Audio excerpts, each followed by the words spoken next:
Hello, gamers, and anybody that might just be interested in video games too. You're welcome here as well. Everybody's welcome here on my Twitch channel or even in my YouTube. Either way, this should be the last part of Let's Build a Zoo because we should be able to complete the Dinosaur Island DLC. So, I say we get back into it and we finish building a zoo. I don't even remember what the last thing we unlocked was. And I don't even remember what the last dinosaur we got was. I know we were expanding over here and we got these creepy things that I still have no idea how to pronounce. The Calicotheriums. The big horses with four giant gorilla forearms. We have Brontosaurus and some duckbill things. We've got a bunch of Triceratops. In fact, I think might be too many Triceratops in there. Just a little bit too many. Let's make sure we are feeding everything. Okay. And then, yeah, okay, I remember. We expanded and we were worried about how to connect all the paths and stuff. Yeah, and it's going to be expensive to figure that out. And this one, we're going to probably have to rebuild a million times. But, you know, we got Parasaurolophus, everybody's favorite big-horned duckbills. And giant sloths are here as well. And Ankies, we got Ankies recently. Up here, we've got, like, these bipedal ceratopsids. And I believe we were about to get Dilophosaurus or something, weren't we? Are they arriving here? Yeah, Dilophosaurus will be here any second now, so let's get these in. Let's get these in here. This is the first enclosure that's the electrified fence in the DLC. Now, I did have to bite the bullet and go around and make the velociraptors in the volcanic, even though I think they should have been in jungle. But the game wanted something different than what I wanted, and I'm just not happy about it. I'm not happy about that. I had dreams of velociraptors running through the jungle, just like in the movies. Big Jurassic Park fan. I think I mentioned that last time, but I gotta mention it again, because I would put Jurassic Park as, like, definitely, if it's not in my top 10, it's gotta be up there. It's just, like, I don't even think it's a guilty pleasure. I feel like the first Jurassic Park movie is incredible, and I enjoy all of them. I like all of them. They're not all great, but they're enjoyable to me. They make my brain shut off, and they give me that popcorn action happiness. You know, Jurassic Park 2, I guess some people don't love. I like 3, I know it's hated. I kind of like 3 a lot, actually. I know the one scene with the raptor and Alan is stupid, because it's a dream segment, and it's, like, really cliche. But, besides that, the movie's great. As far as the Jurassic World franchise goes, I didn't hate it as much as everybody else. See, I'm not a hater. I was like, you know what? There's dinosaurs, volcanoes. What else do we need? What else do we really need? Anyway, let's sell these pterodactyls. Or donate them, I guess is the proper term.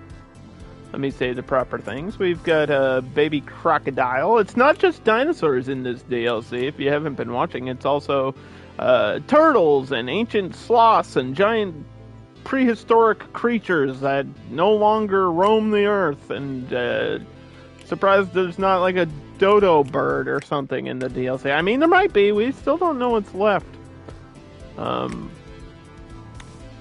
This could be anything. Colorado's finished. This could be anything.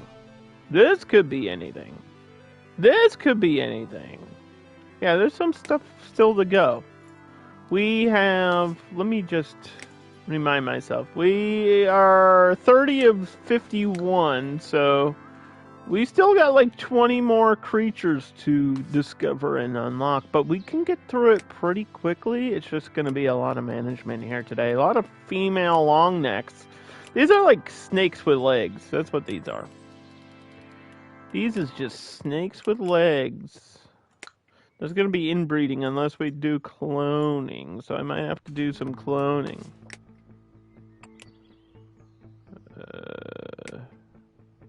That's not right. Is it this one? I don't even know which one in this menu it is. It's this one. There we go. Okay. We did have a hybrid. I don't know if it's still around. I'm assuming so. I don't know what would have happened to it. Somebody, right at the end of the stream last time, somebody mentioned something about the splicer? Like there was another splicer in the unlocks? But it's like, I'm sure there is somewhere in here, but I don't need it. I don't need another splicer. If you were talking about this thing, I don't know what this is. It's can't be unlocked until we unlock everything else. If you were talking about another splicer unlock, I don't see it, but I'm sure it is here. I just don't need it. Really don't care about cloning and stuff in the DLC. It's not gonna unlock anything, you know, or it's not gonna do anything that I don't already have, so I don't really care. As far as tasks go, we have to manufacture eggs and get more buses, but I don't know if we're really going to be doing any of that. All I care about is unlocking dinosaurs. That's all I care about.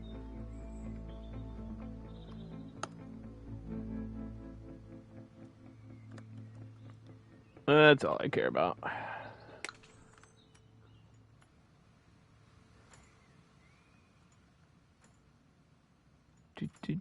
So yeah, we were trying to figure out how much building and how much it would cost to buy this plot. It's 90,000, so that's going to be my entire budget. So we definitely need a way to make more moolah, baby. We need to make more money. Everybody's cool with spending $50. How about $65? We'll do the biggest jump in money that I've ever done, and we'll also hire a new janitor, since I see trash right in the front of the park. Right there. There's a trash can literally 1 block away, people. Come on now. Come on. We have all the shops unlocked. As far as building goes, all the shops are done. And there's still a bunch of management buildings. I don't know what they all are.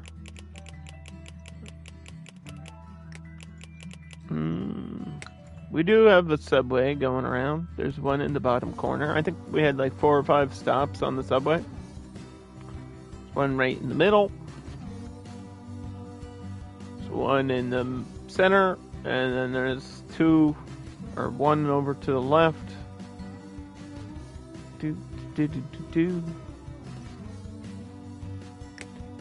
This enrichment complaint is usually about population numbers. And the Pachycephalosaurus or whatever the heck they are always over multiplying for some reason. I don't know what their deal is. There's always a ton of them in there. We got turtles. We got frickin' marsupials. We got camels. You name it. We got it.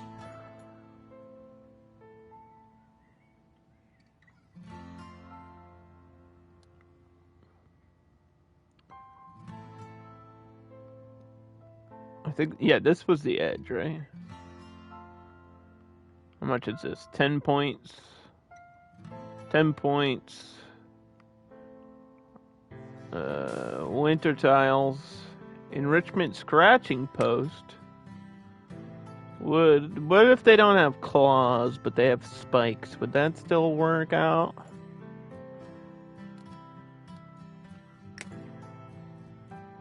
Okay, we should have new applications.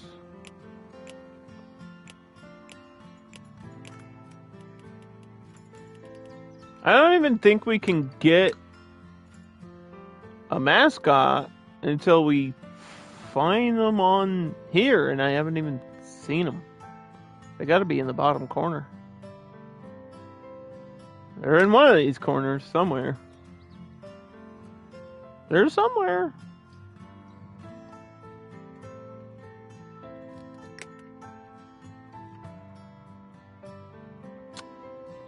This might be a Pentaceratops, right? The one with the, like, 5 horns or 5 spikes, whatever. This is like a long spiked thing. It's got big spikes on the back. This is a king, right? This is another spiky boy. I don't know what this is. This could be anything. I don't know. I don't know. Haven't gotten a lot of big carnivores. Like, we've got velociraptors and we've got Dilophosaurus. But as far as carnivores go, we haven't gotten, like... Well, obviously T-Rex is probably going to be last. And I said that, like, a long time ago. I was like, that's just how it's going to be. We all know that's how it's going to be, and that's fine. But I was expecting some other stuff, like the Carnotaurus and Allosaurus, and, you know, some of the other iconic ones that people love. So let's learn about the Dilophosaurus. The 2 curved crests above their skulls are used for display and possibly temperature regulation. Although not as adept as the T-Rex, Dilophosaurus were still advanced predators, and they could spit poison right into your eyes if your name is Wayne Knight. We made Seinfeld references last time, but nobody wanted to hear my Seinfeld's impression. What's the deal with dinosaurs? I mean, come on! It's kind of ridiculous. That's just my opinion. That's just my opinion. Gift shop down here. There's drinks down here. This person hates these guys, but they're friendly. Why do you hate these boys? These boys are good. They're being good. They're bouncing around. They're having a good time. They're splashing in the water. We've got prehistoric chickens and prehistoric turkeys. Do. And there was something that we, like, picked up and then didn't keep. I don't remember what it was. It's probably in this menu. Probably in the crisper menu.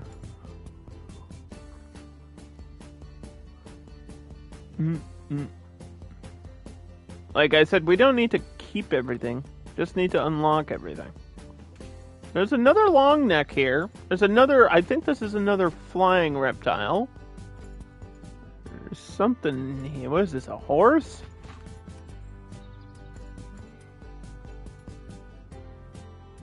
There's a spiky boy. I don't know what these things are. Little ground creatures.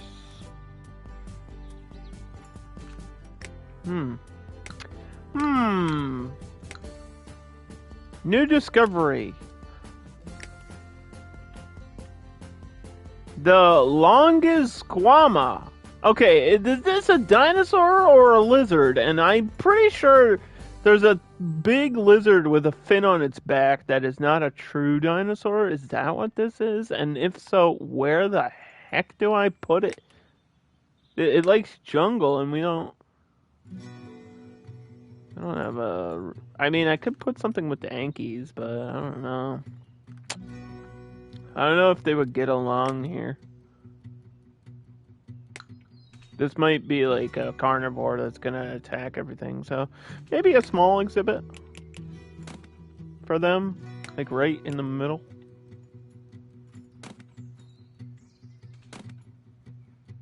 Doo-doo. Doo-doo.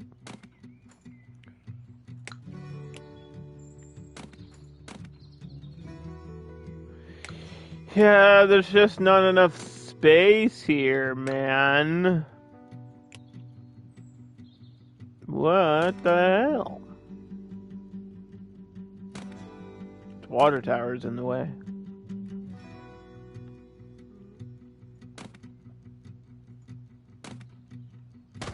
We could make a really small enclosure, maybe.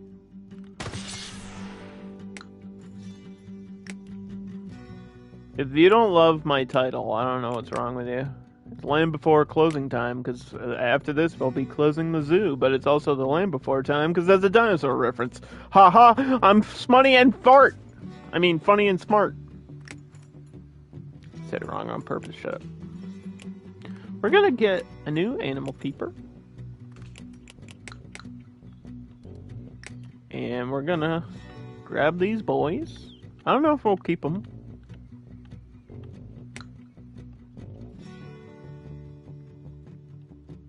But we'll get them. And then, there's mascots right there. 7 more points till we get mascots, because that'll help. That will definitely help us. This water should cover that enclosure completely, yeah?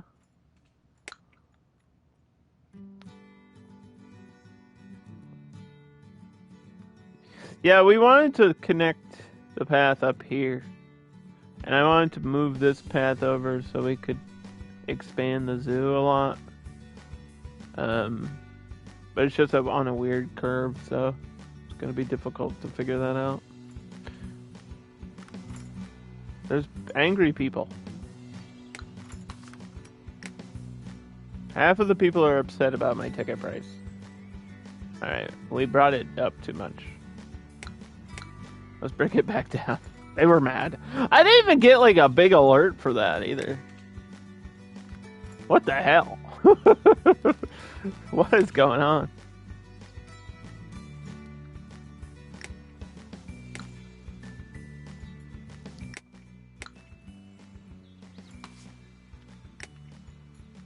Do.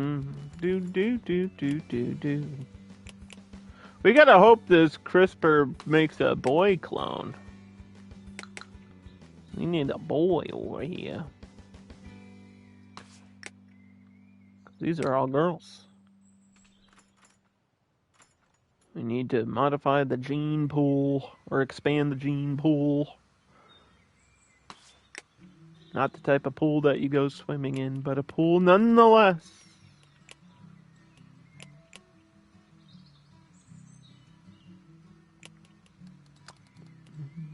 Do.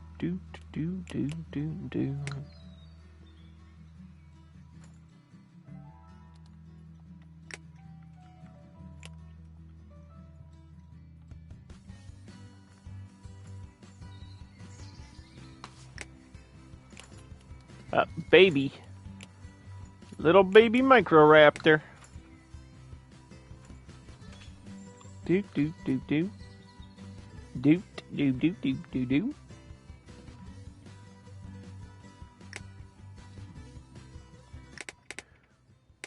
We should be getting new applicants here. 2 stars or more. I just don't care enough to get any better. I don't think you need anything more than like 2 stars. I've never had a complaint about the zookeepers or animal keepers at all, ever, really. Some of them just need to be assigned, and then they just have to go feed the animals. That's their whole job. I mean, I guess they clean poop too, but it's not really the focus, is it?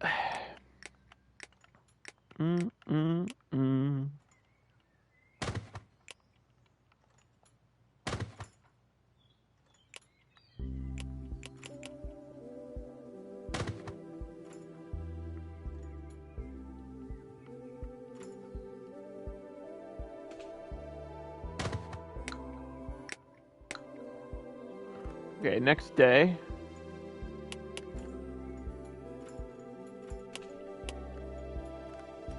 See if we can fast forward through the night. And then these should arrive soon. And then we'll figure out what to do with these new guys here.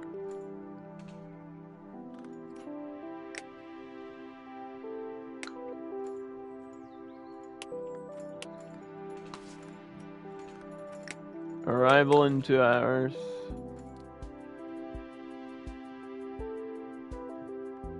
Mascots it is. A perch. Now what's the difference between a perch and a cliff? Is a perch for birds? Or is it like the Lion King thing? Like they can walk up on top of a rock. But they don't jump off? The cliff they climb and like jump off. Although some of them don't actually use the cliffs. Some of them just don't. I thought I had one over here somewhere. Or, no, I think I moved it. I think I did move it because they weren't using it. Let's see. Employ at least one Bernie the dinosaur. No! He's evil! He's evil! He's like, I'm Bernie. I'm going to eat your soul. He's evil. Well, hold on now. I know we're getting all kinds of alerts, but let's learn about these. Paleontologists often argued whether the scales projected from this reptile's back were feathers, which might even allow for gliding or parachuting. Okay, so they are lizards, not true dinosaurs. And what do they eat? They eat insects and leaves and fruits.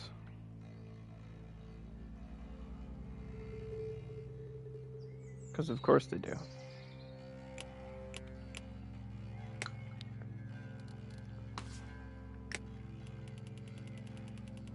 There's a guy that works for me named Barney, not to be confused with Bernie. Bernie and Barney, 2 different guys. You want to work over at the Camels as well? You can double up there if you want. Why not? Okay. And then, oop, we need to pause again. Sorry, we're not done. We're not done yet. Add items. They need water.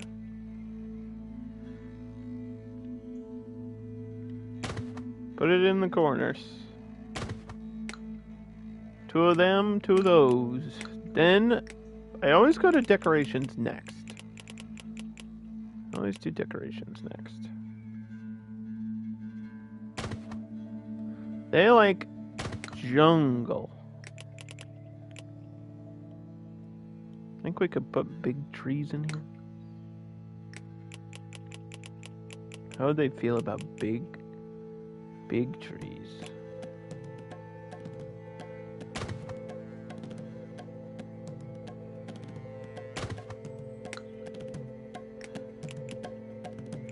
Enrichment.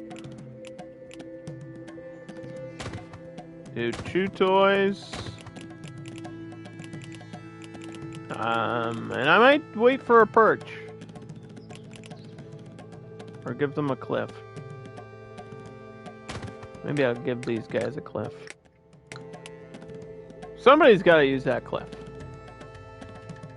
Yeah, we have trees over here too. And flowers, I guess.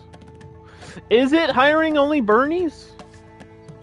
Is that my only option for mascots? I guess they're all Bernies. It is a Bernie. A Bernie is just a dinosaur. Bernie and friends. Maybe he's not evil.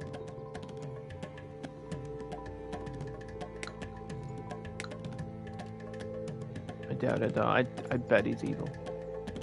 If I was a betting man. Which surprisingly I'm not.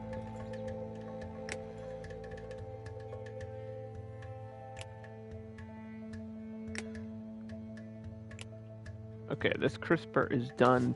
Is it a male?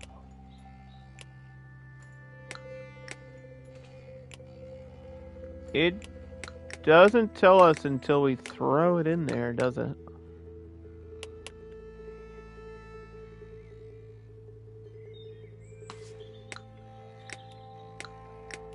I don't think it is. It's another female. Ah! You gotta be kidding me.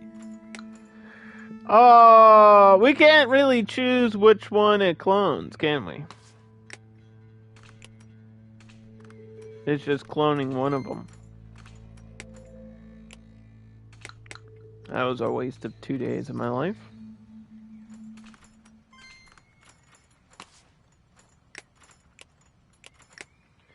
Is there not another type of mascot? There might not be.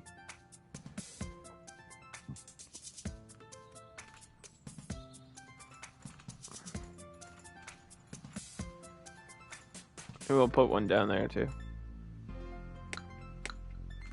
They're right at the entrance. That'll make people happy.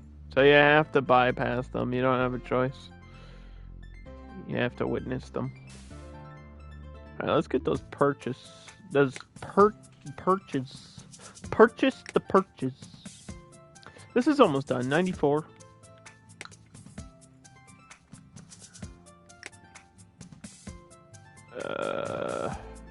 I think it's time. I think it's time to just go ahead and buy and build over here. This should be the end of this corner, though, luckily.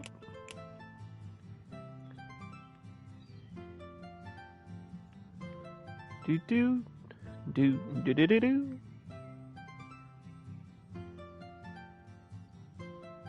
Dinosaurs are just cool. I'm not really, like, obsessed with dinosaurs, but I think they're cool. You know what I mean?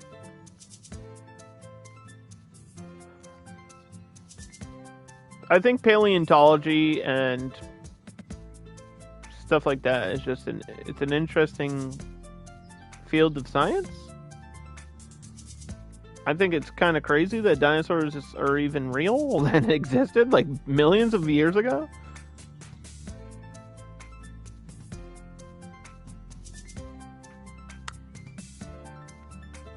Because I'm interested in science and stuff like that, so yeah, we like dinosaurs around here. As long as they're not trying to eat me, I'm cool with them.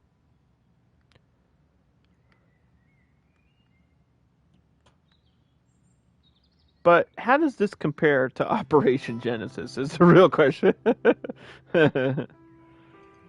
If you're looking for a real park builder, Jurassic Park Operation Genesis, I'm sure is available somehow via emulator or otherwise. I'm sure somehow it's playable somewhere in the world. I don't know how you would make that happen, but that game is better than it has any right to be, and some of the stuff in that game still like holds up today. Like some of the building and management stuff, and even the gameplay, a lot of the gameplay is carried over to Jurassic World Evolution, and Operation Genesis is essentially that. It's just, lower quality. It's essentially just Jurassic World Evolution, but not HD. It's the same idea.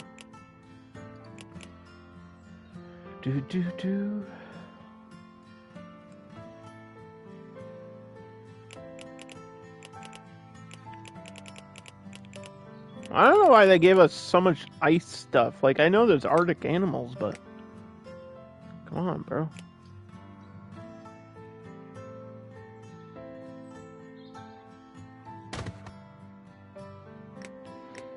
We gotta watch the distances on my trash cans.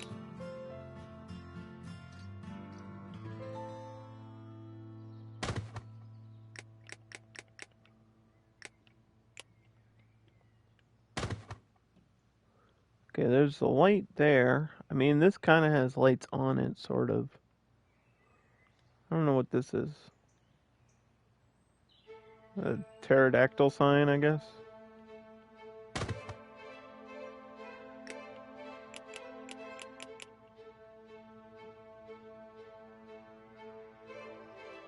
Doo-doo, doo-doo, doo-doo, doo-doo. Look at that little tree. That looks like a weed plant. I mean, what? Alright, this is enough for another enclosure.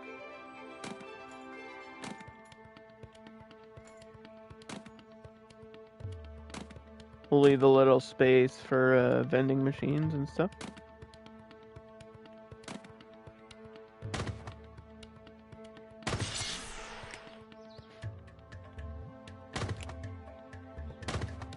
There we go. Chocolatey goodness. And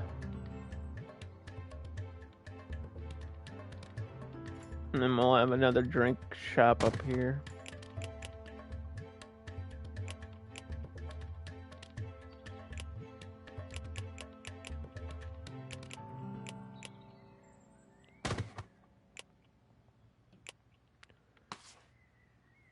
Move over one.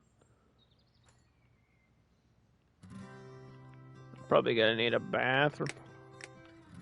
Probably gonna need another bathroom. We're doing the ice, or the, I guess, igloo bathrooms. I don't know if that's the right choice, but that's what we've been doing.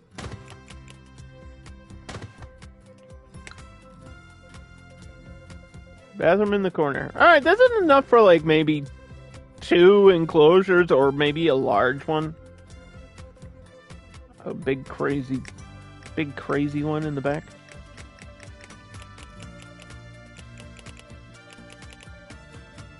Doo-doo, doo-doo.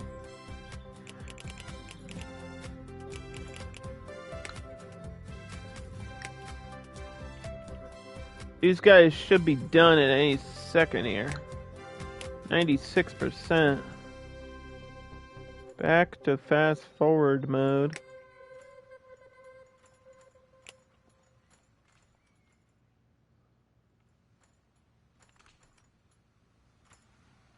Get another new Microraptor? Is that what happened?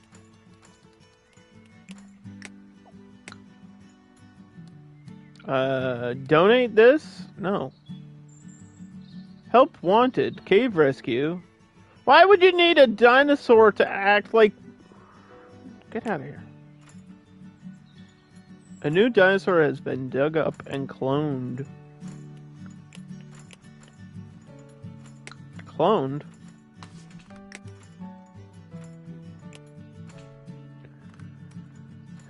Does that mean there's actually a new dinosaur on this list and not available? I think they're just lying to me. I think basically they're just saying this has been unlocked. The Kentrosaurus. Yeah, this is another one of those spiky boys. These could go with Ankies, or they could go with these, or they can go in their own enclosure.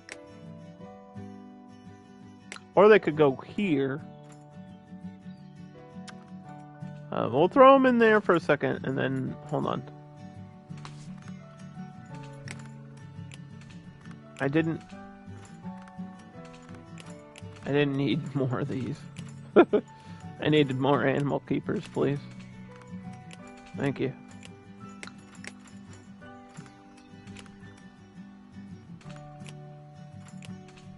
Another $10,000 out the window just for another bus to get more people in here.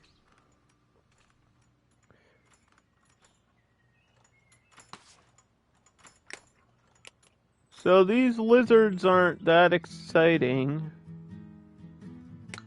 And I'd rather have those Kentras. So I might take these ones out too.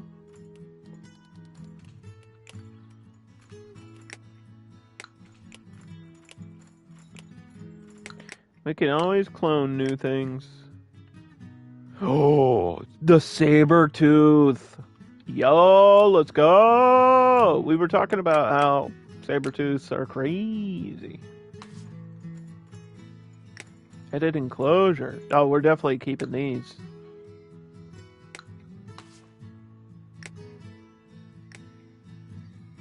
Oh, we have to. Saber-tooth's in the back corner. draw a crowd out. They have to be big stars. I mean, the woolly mammoths aren't even like 5 stars, are they? I don't think so.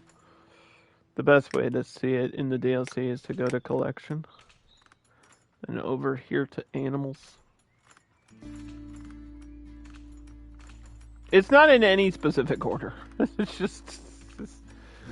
I wish it was. You would think it would be. They're almost maxed. They're almost like 5 stars. They're like 4.5.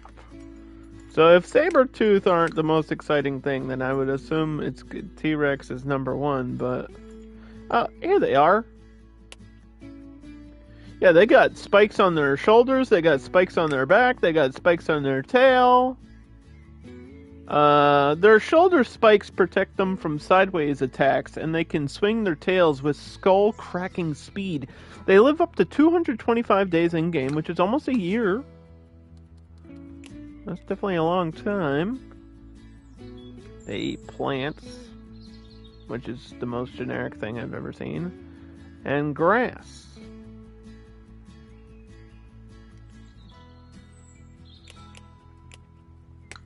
Alright.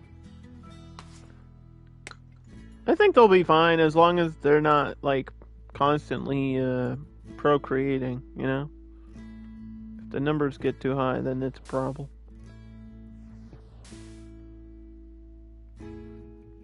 The dino coop. We need a pterodactyl to go in the coop to hatch some dino eggs. Or at least that's what they want me to do.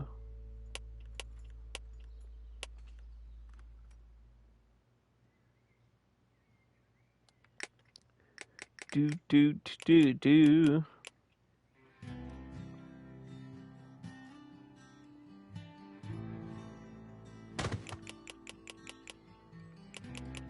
I almost forgot to do the corner thing.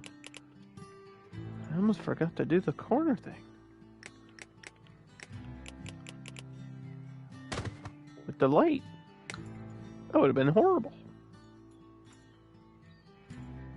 I'm putting these lava lamps in every corner. Just because it's fun.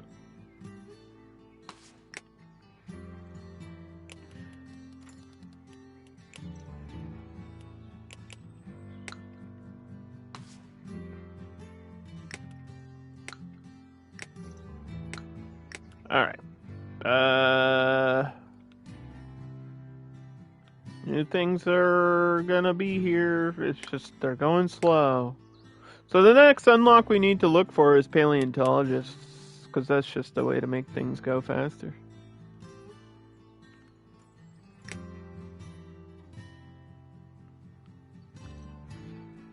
We want everything to go faster here.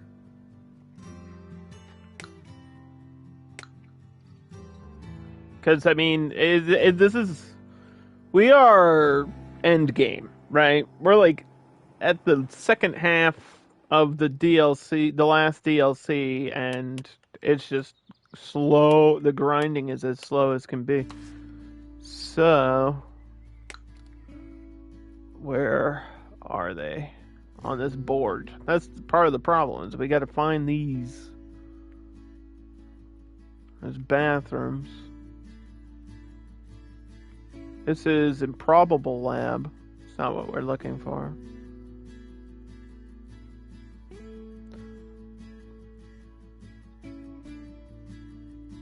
It's not attractions. It's not advertising. Technically, it's employee. Right? What is this? Extra animal undertakers. I don't know what that is up there. Extra workers. 11 points to unlock this. We could get the dino coop. Just to move over a spot. Although I'm probably not going to use it.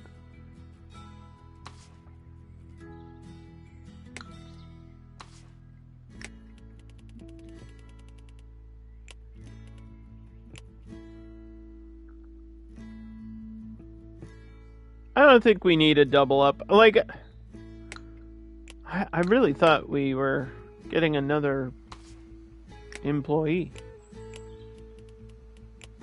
We are. Okay.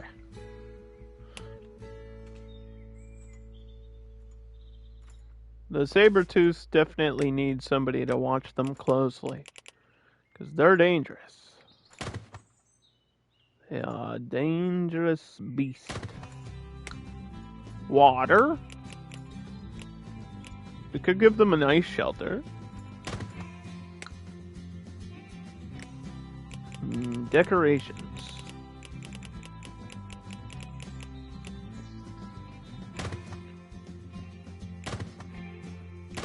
Fluorescent sprouts.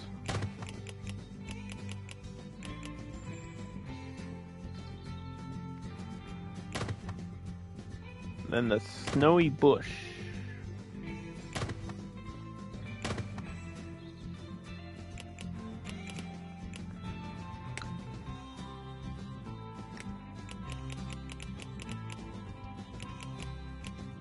So, I guess we'll give the saber-tooths a perch and see if they go up on it. I think they're just gonna. Cats love boxes. Cats love cardboard boxes. I think they're just gonna go up there and not do anything. Is there not an ice one? What is this? There's like a hammock, dude. Can we give them like a hammock to sleep in? Oh, there's one that's literally just a log. Huh. I think they would like climbing as well. Yeah. They should be happy with all that nonsense.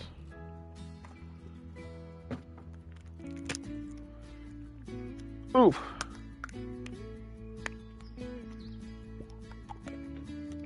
About 200 people in my park.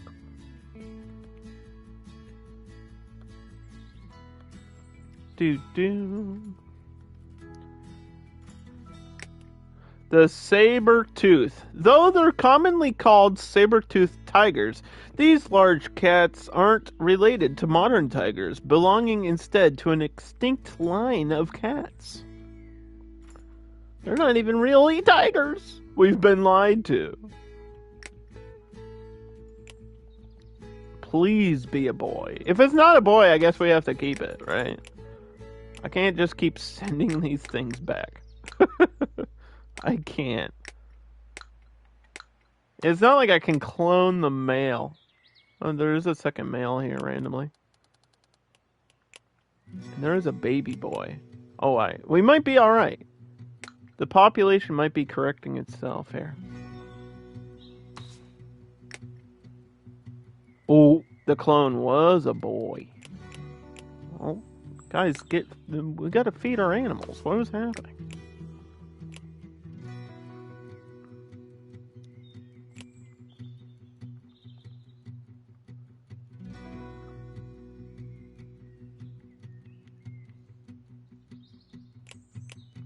Doo-doo.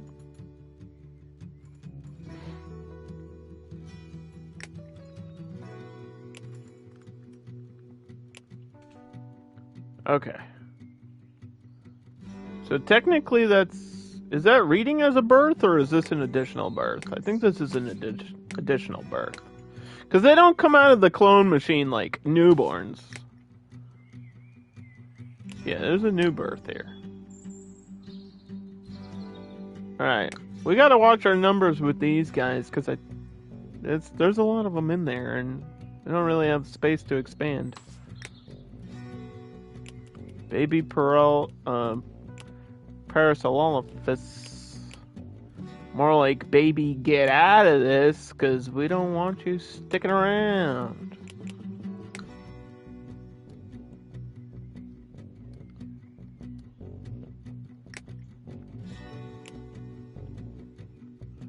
I think we got another new Microraptor. The Microraptors are going crazy.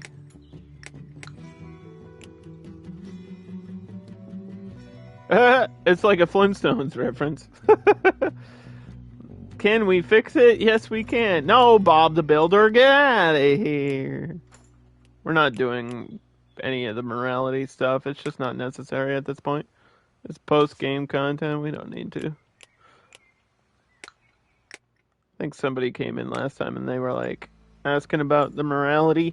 It's really just to unlock certain buildings, but you don't. It's not like you have to do it. I mean, you can do it. The option's there. It's nice. It's nice at first, and then later you're like, yeah, I don't actually need to be doing this anymore. I think the best thing out of it would be profit for me now. Just to expand. That would be the biggest benefit.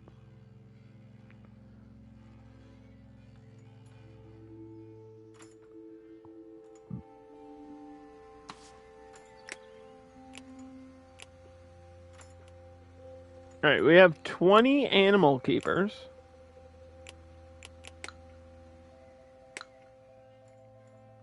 We're gonna hire another one just to double up over here and then work.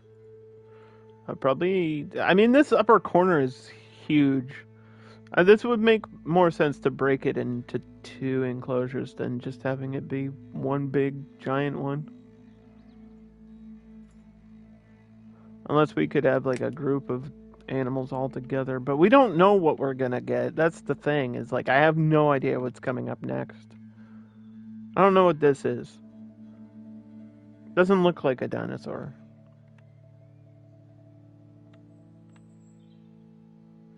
I don't know if this is a dinosaur or a horse. I don't know what the heck. The images. What are the images?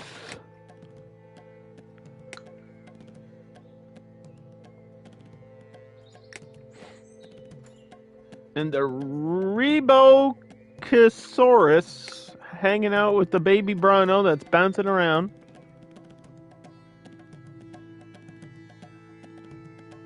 And see, there's a cardboard box here, but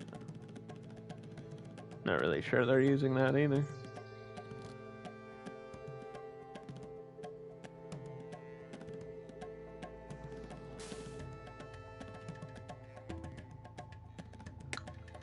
Do do do do do do do do do do do.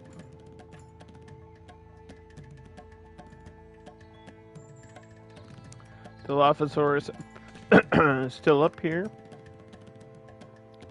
He's got a chew toy on his head. He's jumping on this thing. So they're playing around.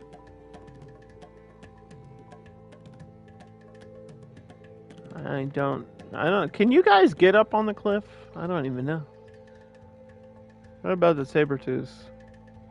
Yeah, I feel like for some reason it's been seeming like the dinosaurs are not as playful as the main game animals.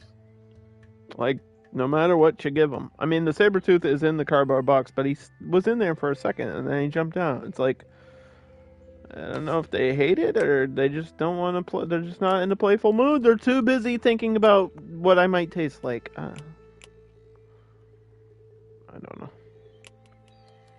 We got too many pterodactyls. Too many pterodactyls. Get them out.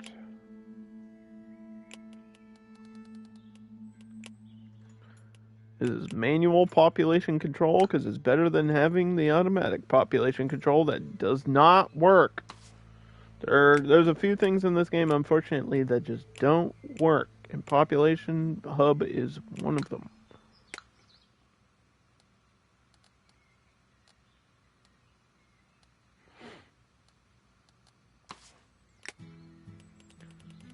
Last employee.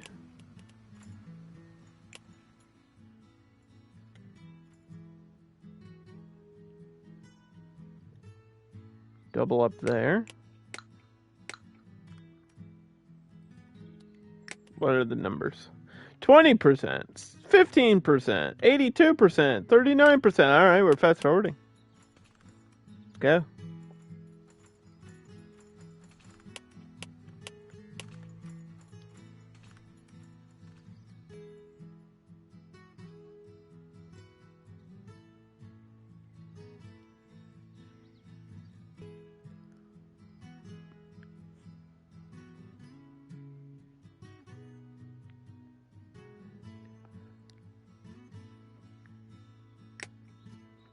Saving the game. 100 days on Dinosaur Island have been completed.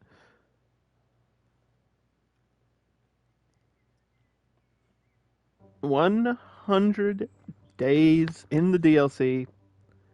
And I don't know if we'll be spending 100 more, but I do know we need to find out where these employees are. I gotta try this again. There's one, yeah, there's like one in the bottom corner. That is paleontologist. It's gonna cost me 14 points. 14 research points. Which is gonna take maybe 3 days in game. But we'll get there.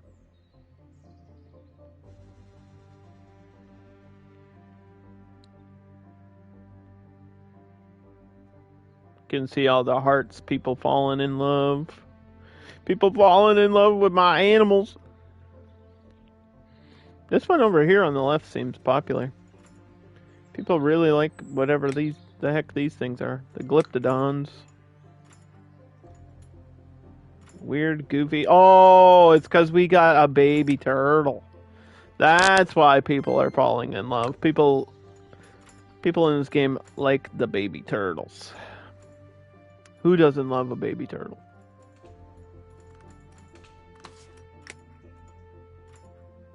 And there's a baby woolly mammoth.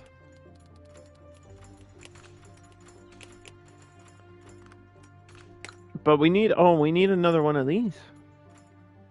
I think the other one died of old age.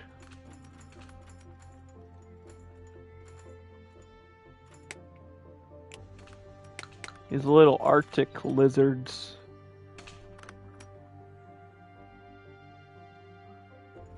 Just to keep the woolly mammoths company. Because they are social. They are social beings. I wonder if they're like elephants where they never forget.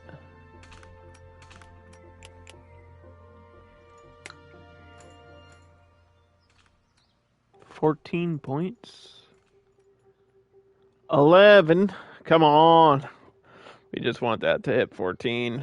Literally just all we have to do for the rest of the stream is just fast forward and wait for more paleontologists. And then we spend all our money on getting the rest of the dinos and things.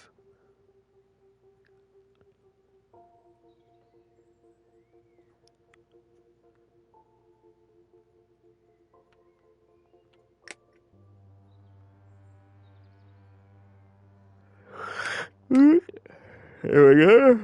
And the new dinosaur has been unlocked.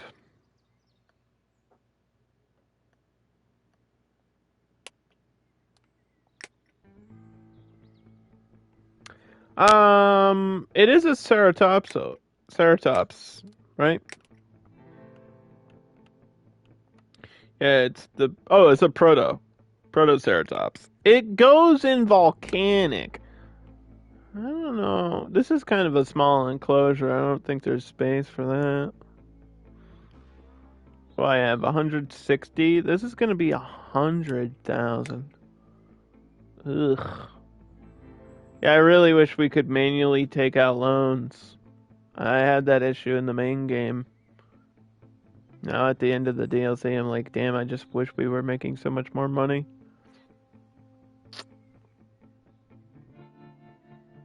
Well, maybe we can keep them and pass on it.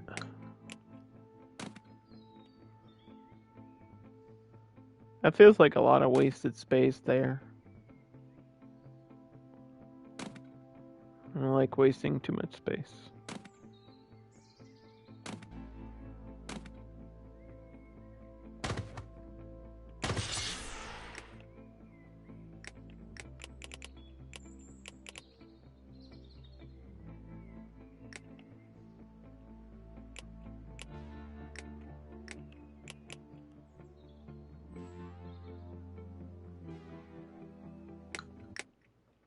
I don't think we got a single VIP either, did we? No. So the security building was kind of a waste too.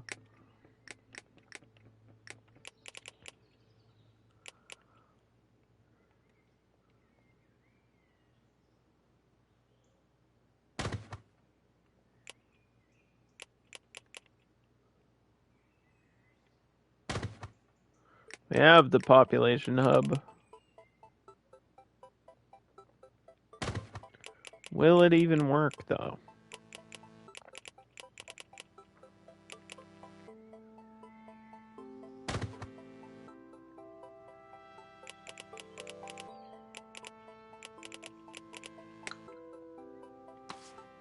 Let's see.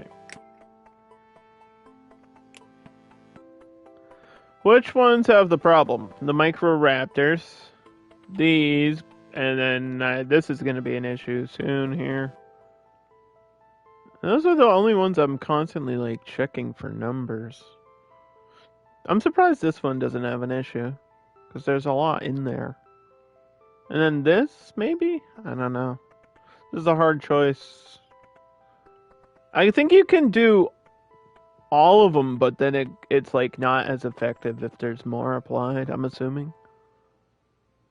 Because there's no way it's like you can assign all. There's just no way.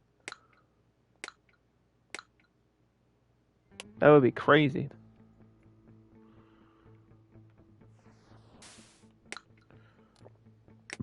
Let's get that. Paleontologists. Maxed out. There might be one more. Maybe. I doubt it, though. Protoceratops. We just have to pick them up. And then check.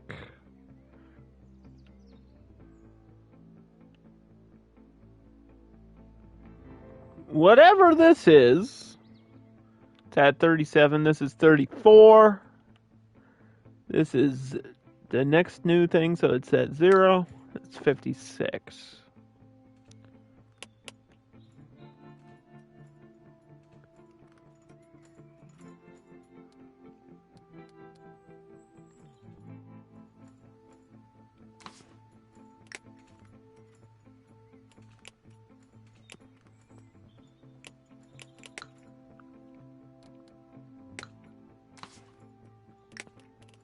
Go to the bottom.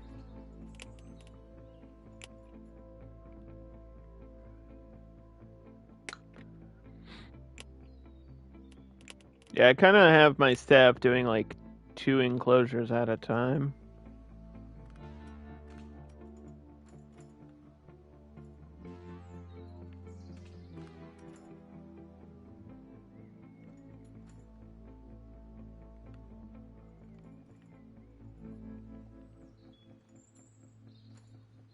And then I always make sure there's 2 on each.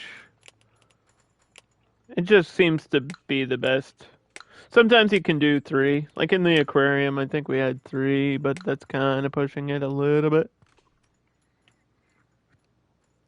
Because it's like you don't necessarily need a third person. Like one person feeds, the other person cleans. I don't know what the third person would be for.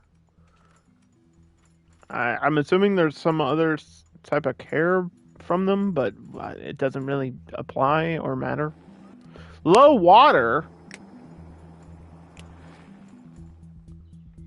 Well, they're talking about that because it's new, but in here because of the numbers? Yeah, the numbers are high. This is the one with the hybrids in here.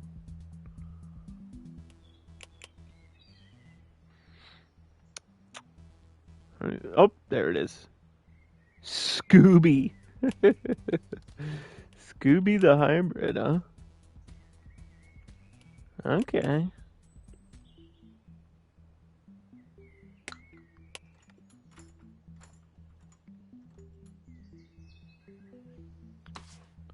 Well, we'll learn about you, Protoceratops. The Protoceratops' large neck frill is actually quite fragile and is used during courtship rather than protection. It's like to attract a mate.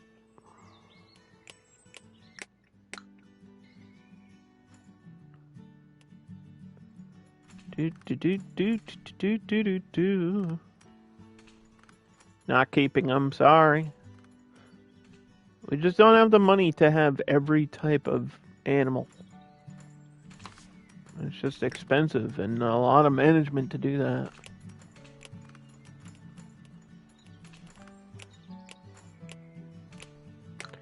Close the position.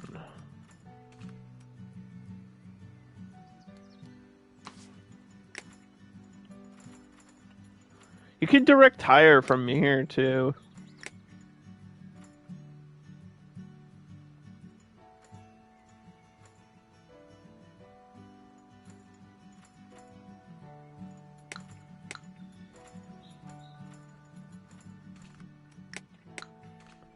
Is there a new look for this? I don't think so.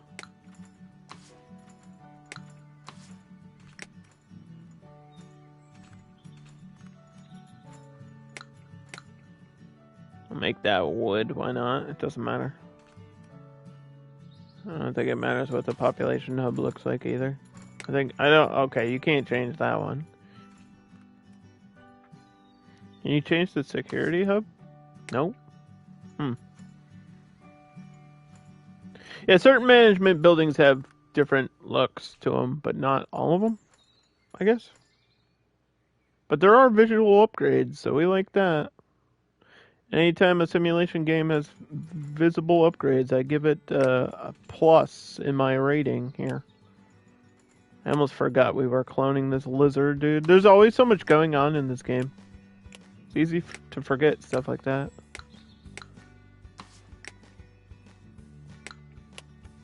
Such a core of the game. Like, sometimes I can go ahead and make, like, the most amazing theme park, but I'll forget, like, the most basic thing. It's just, you know, ADHD brain or something, I don't know. That's how it is with these simulation games that I play. I've played every major one that I can. Last year, we played Anno for the first time. We got through a bunch of other ones. They just recently announced Prison Architect 2. We knew Frostpunk 2 was coming, but it finally got a trailer, and the trailer looks sick. I'm actually really excited about Frostpunk 2. I feel like the part of me kind of wants to go back and replay it a little bit, but I don't know if I'll stream that. And the other thing is, like, I never got around to the other, like, Surviving Mars DLC. There's, like, another Surviving the Aftermath DLC. There's, like, all this stuff that I want to play, and I just don't have the time or the money or the means to do it. Like, I would love to play all of that shit. It can't. It's not realistic. It's just not. Advertising billboards. It just attracts more visitors without having to buy a bus, I guess.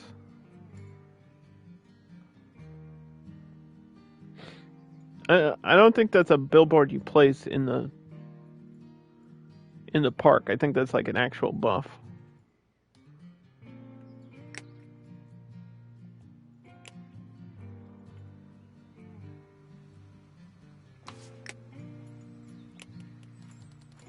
Like, dude, we have the population hub on this. Come on. Come on. Come on.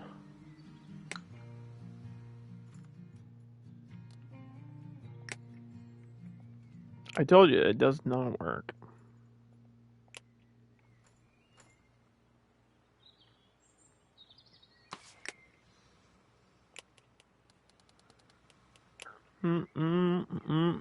We got our egg catchers.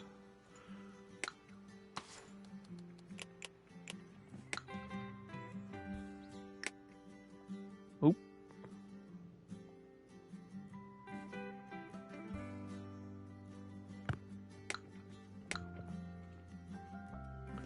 I think part of my detriment too is that I don't just play simulation games. I'm like a variety streamer. So I go and seek out other stuff.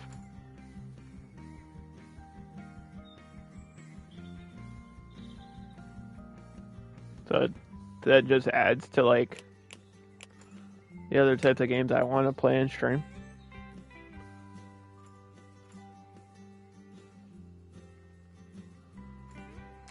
This is a number issue. That's what this is. 1, 2, 3. Take it out. Look at that. The problem solved. It's crazy. 79%. So that's probably going to be the next one there.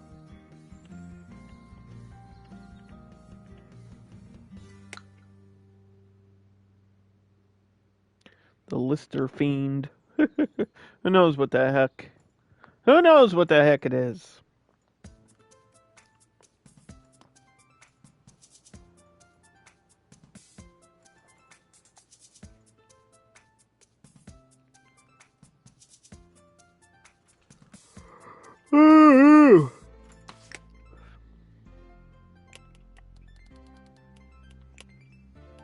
And we got too many boys.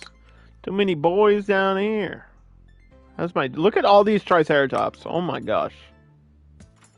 I was gonna say, how are my Triceratops doing? Well, I'd rather. Actually, I'll keep this pregnant one because I'd rather have a baby.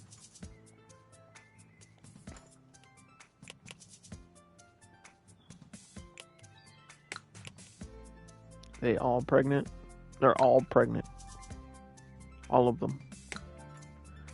Yeah, the population numbers are getting out of control. Look at my velociraptors. What is happening?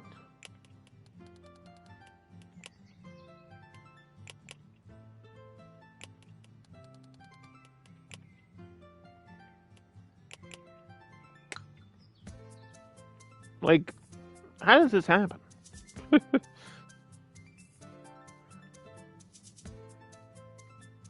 Let's see. Okay, so there might be one more, but I doubt it. No, I don't think so.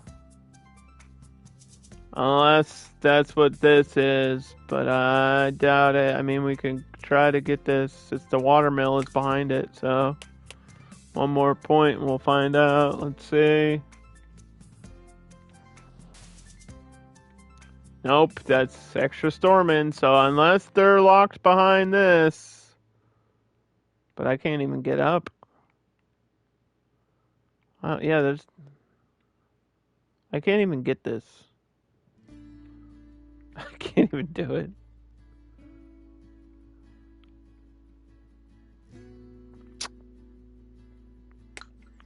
This might be as fast as we can go.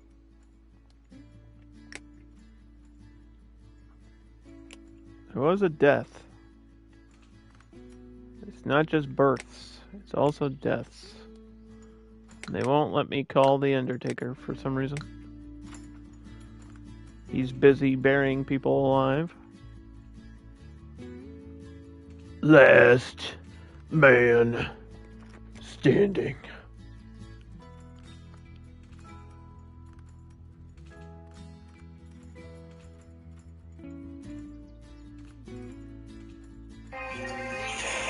Well, that was loud, thanks.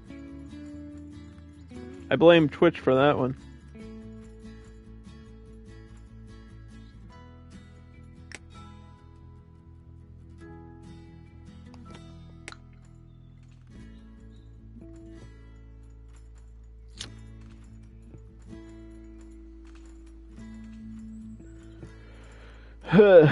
You click on one thing and Twitch just starts blasting you with loud music out of nowhere.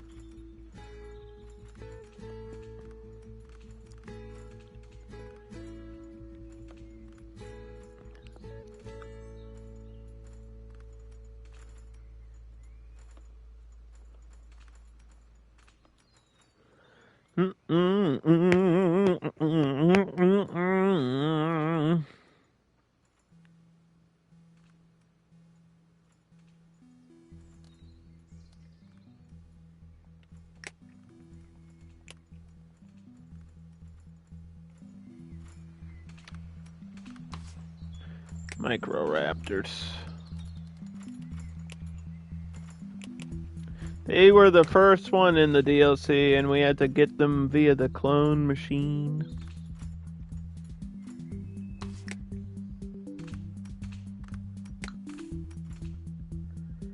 How long do these live? Because got two of the same sex here. In game they live. Oh, are you not gonna tell me? 30 days. So yeah, it's a month. How did the one that died was like the first one that died? I don't understand. If we've been playing for 100 days, and they're definitely not. I haven't been here that long, I didn't think.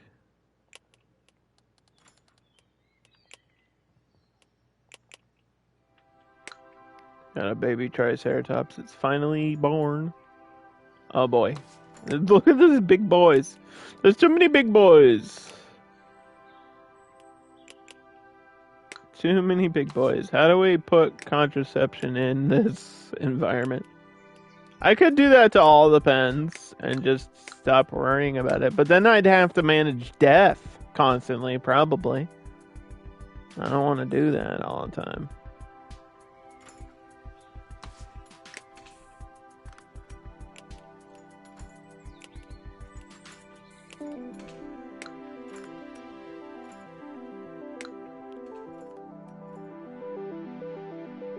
Which means if I apply that to the Microraptors, I could probably take this off and then do this. Because you can't have both, and it kind of freaks out when you do. When you have contraception and the population hub on the same thing, the game does not like it. And look at these. Holy leaping lizards, Batman.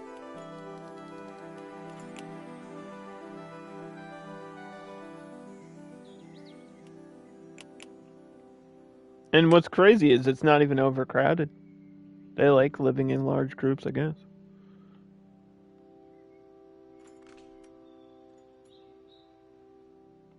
We can always clone, right?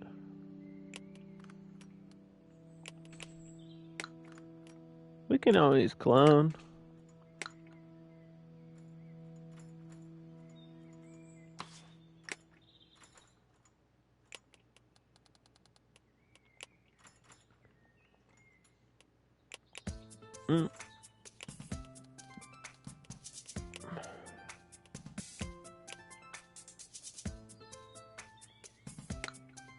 We can always clone.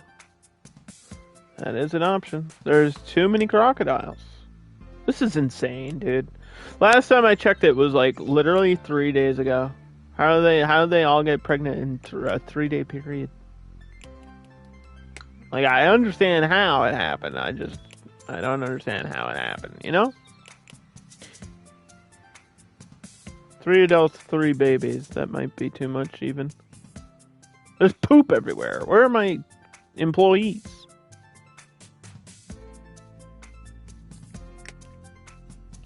%. So close.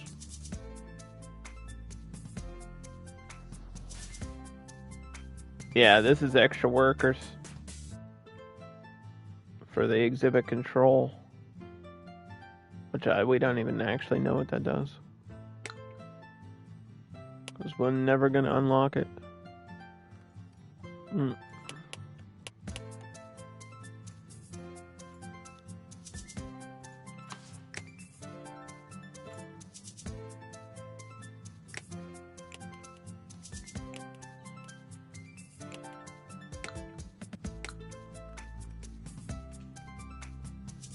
Alright, 2 of these.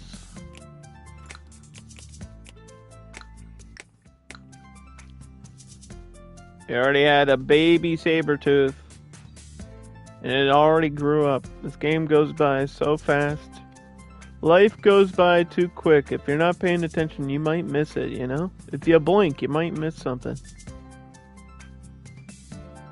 I guess since this path goes here, I could expand this way and go around the back of that. That'd be interesting. I could, but that sounds like it would be even more expensive. Although, it might work if I can manage this a little bit. Okay, well, we have $240,000, and I don't like moving things that much.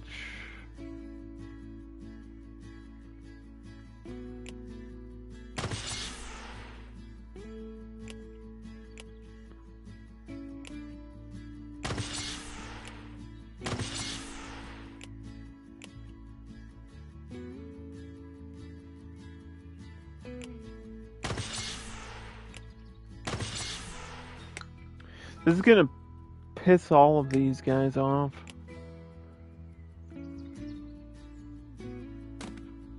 I'm like cutting this environment in half, essentially.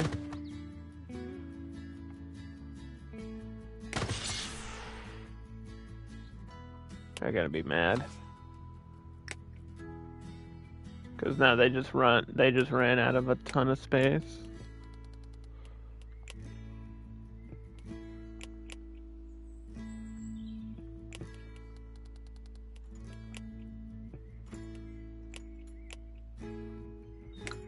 I think if you could pick an animal not to piss off, the giant sloth would be on that list. What the hell?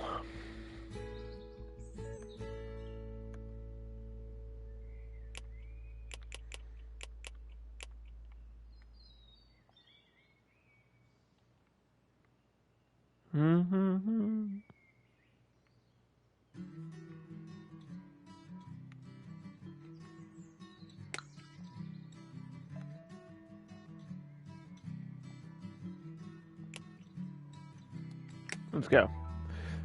$100,000. So we want to be smart about this placement. Where's like the middle? Can we pause and figure out the middle of this? So my main path is like 3 across.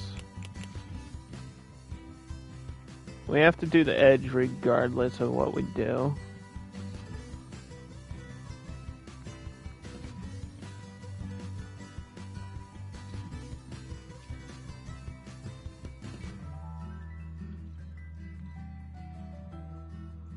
Alright, so it's like 1, 2, 3, 4, 5.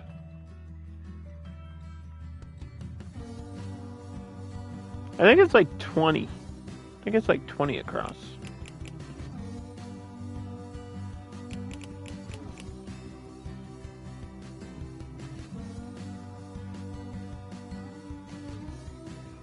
So maybe about there? It's probably good. And then we have space for an enclosure this way, which would be nice too. And we could probably get another subway up here.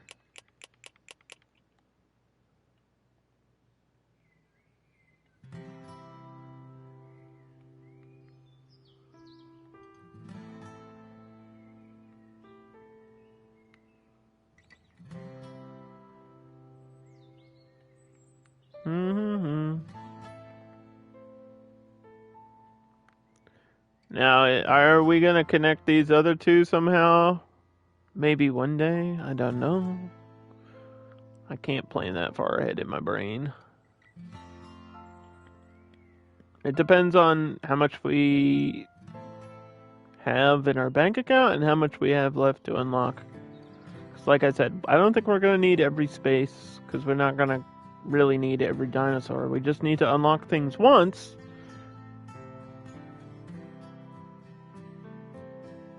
And then I don't think I'll be streaming Sandbox, but I might play it off stream at some point.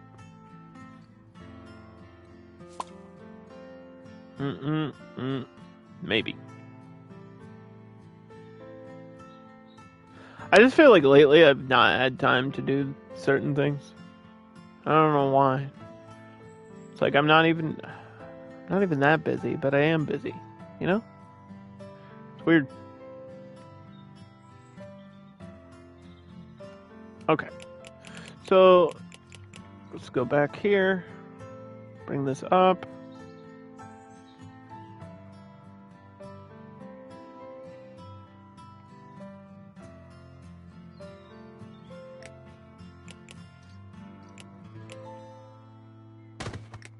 Right there to the edge. Perfect.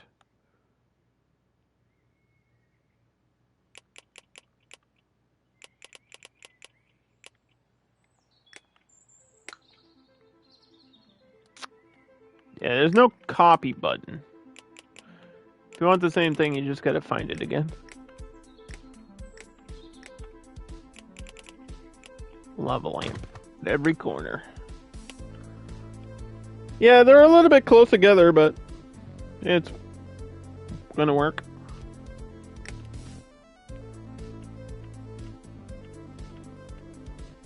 The Lystrosaurus. Is it a... So it is a saurus. So is it actually a dinosaur?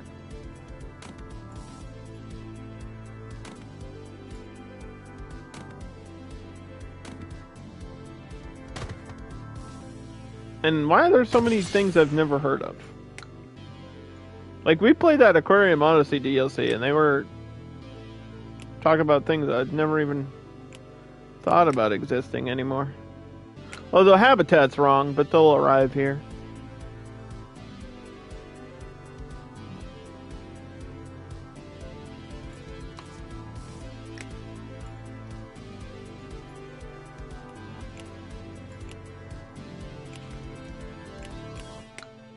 Okay.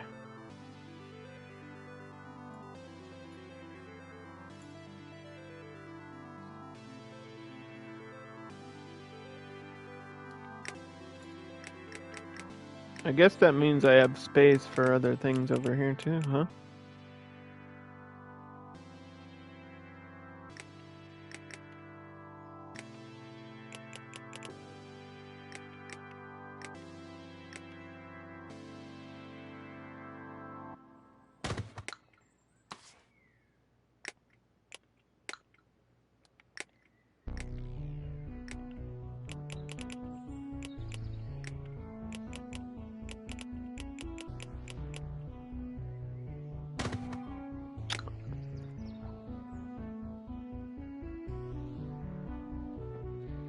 Do do do do do do.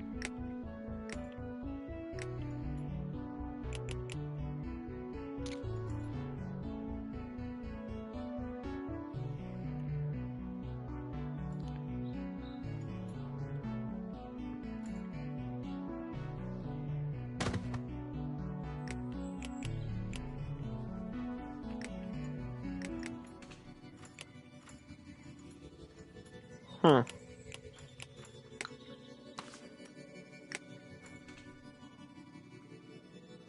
Might be room for another water tower back here. I don't think they need physical access to the water tower.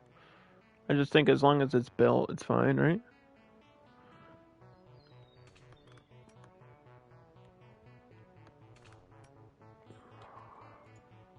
Same as the info kiosk. Shut up.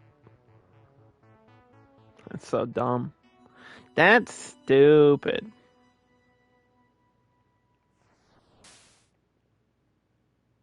The Fossil Spa. An attraction for people who are looking for more from their experience. A hot spa, huh? That might be fun.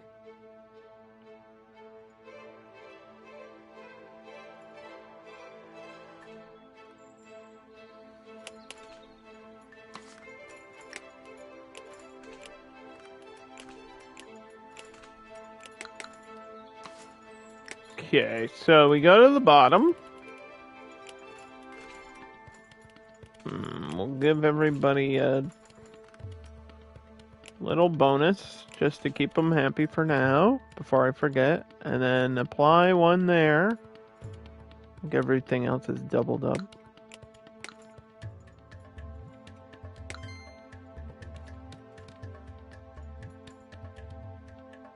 I might move this up.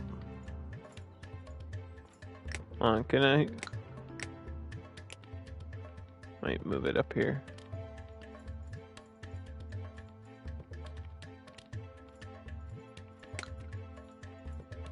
You know what? The stupid water's in the way, that's why it's having the issue. Wait! Wait! Okay, stop! The heck are they? The Lystrosaurus. Their only teeth are a pair of tusk-like canines. Their powerful forelimbs help them dig their nesting burrows, which give them their name, the shovel lizard. 108 days they live in a volcanic habitat. So we just change type to volcanic.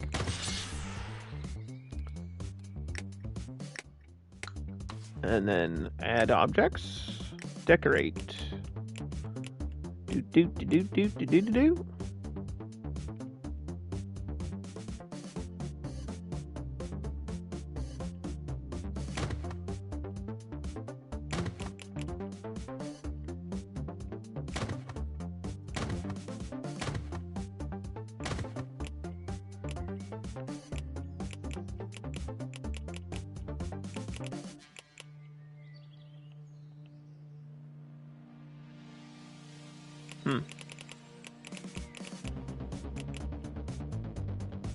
What the? I Heart Zoo.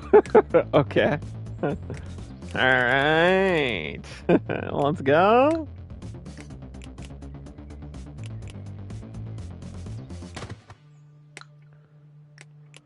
Enrichment. Well, they like digging. I don't really think there's a thing for digging. There's a thing for jumping.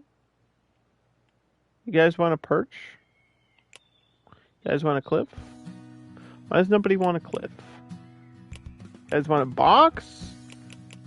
Or a pile of leaves?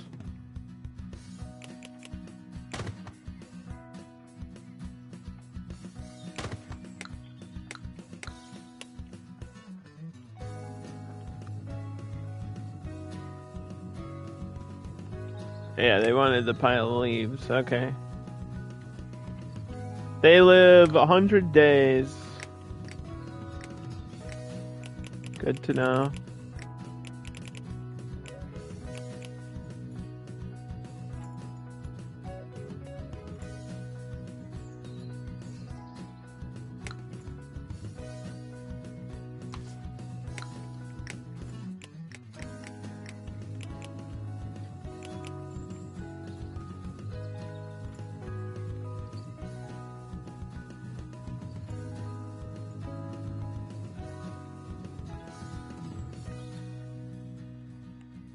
How much was this attraction?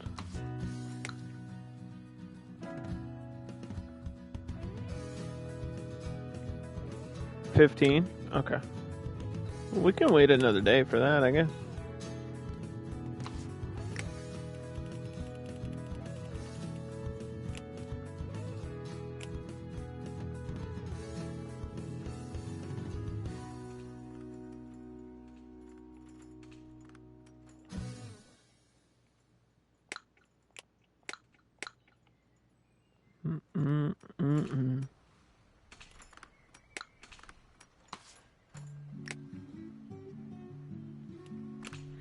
You should always be searching for another zookeeper.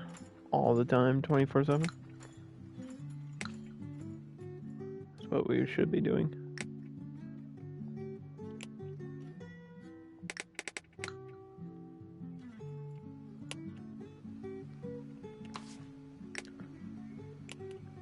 Dude, how? Okay, contraception's on. But I don't. Okay, that doesn't cancel current pregnancies, right? So, okay, fine. I was gonna be angry, and then I remembered how the game works. I was about to be angry.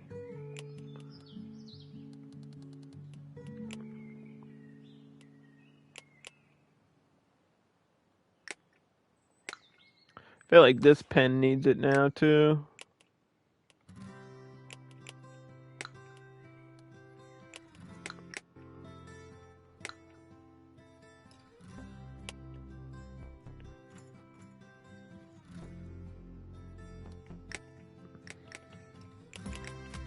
Did it? Did it? Do.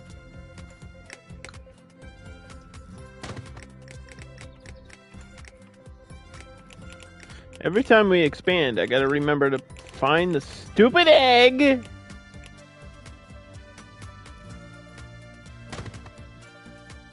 Make sure there's trash coverage on every corner.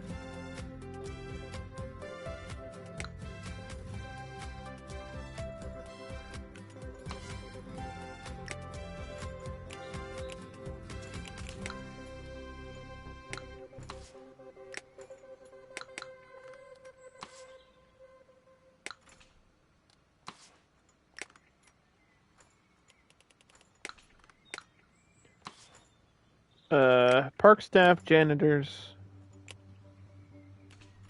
Go to current employees.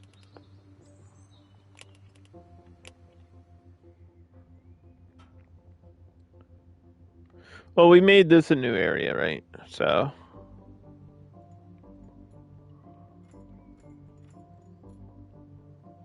Make sure there's at least a janitor covering that new area of pathway.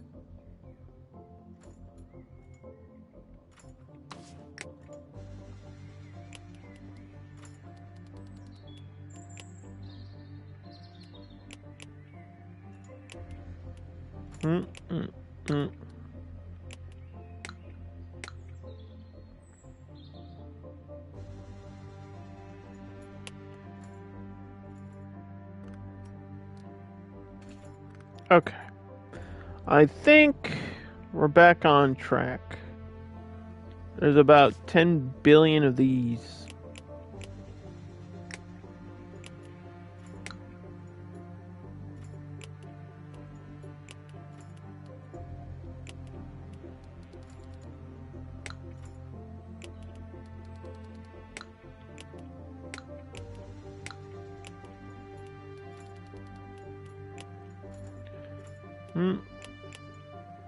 There we go.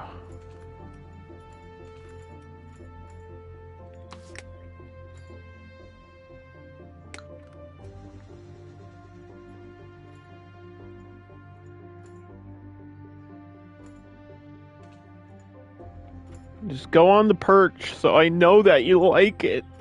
Just get up there, you stupid cat. Oh, the baby. Piggy the Sabertooth. This is one more flying thing. 98% for the next unlock. We're so close.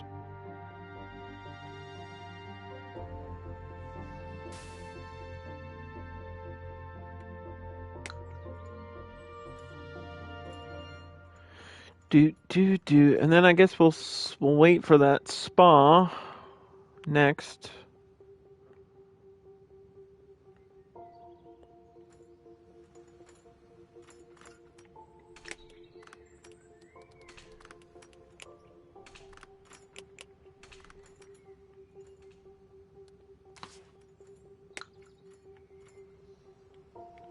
I have to check for staff here.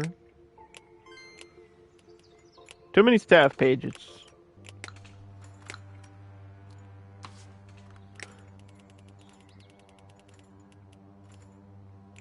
Devora.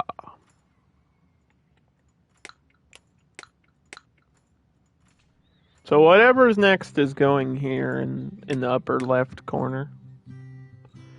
Body unshaming. Yeah, we did this before. Accept popularity. Why would we not?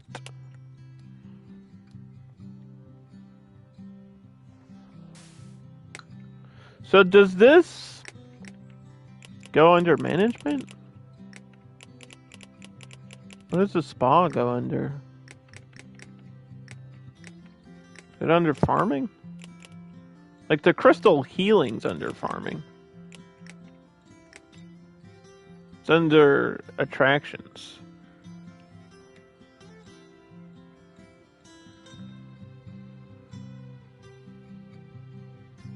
I need a little bit more space for this.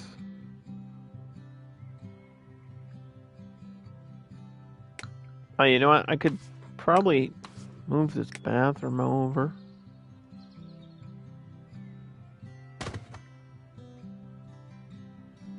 And put it right here.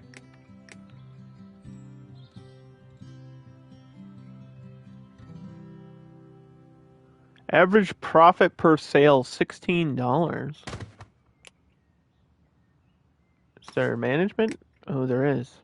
Mud bath. Oh, this is big money stuff. Attractions are big money. Sludge versus minerals. Want more minerals. This is how much it cost me or how much it cost them. Let's sell it for $25.25. I think, yeah, the secondary cost is what I'm paying for the product. It's 3-star attraction.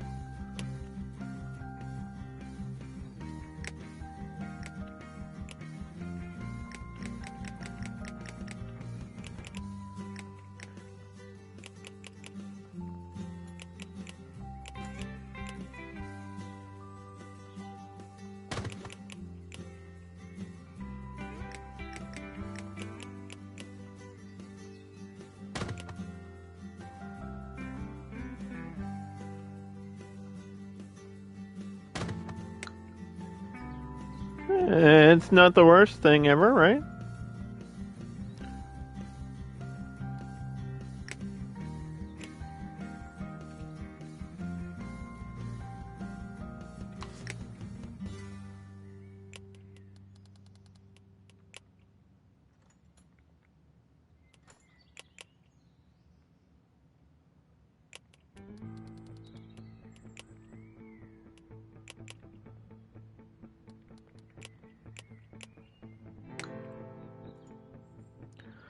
Okay. What is the next animal? We got two at the same time. We got a mini-me, a min-me, and a Amogosaurus. Amogosaurus. This one's marsh, this one's jungle. So they're two different habitats, unfortunately. This looks like a little spiky boy.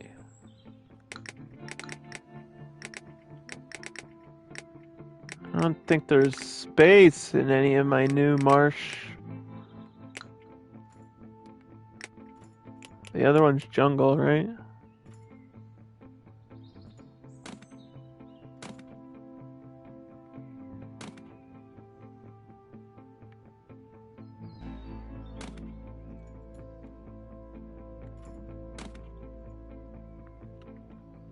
I just hope this is getting water coverage.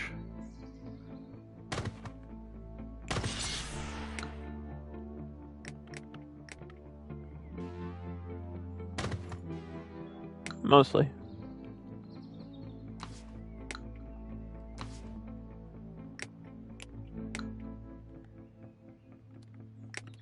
Okay. And then select this. Choose those. Those are pretty big, it looks like. They might be considered long necks, I'm not sure.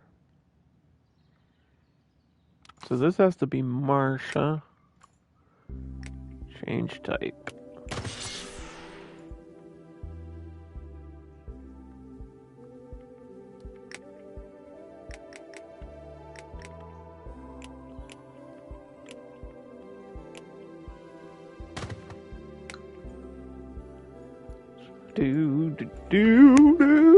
I mean, those are large enclosures. For a tiny little creature that's going to be up there. Hopefully we get something else that could live with it in marsh.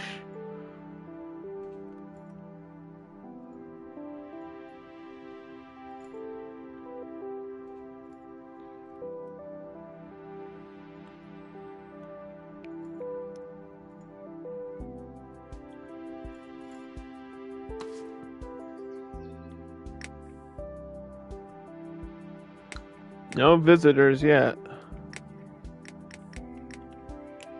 It might be too far away from the entrance. Although somebody just walked in, so I don't know. People are walking in and out.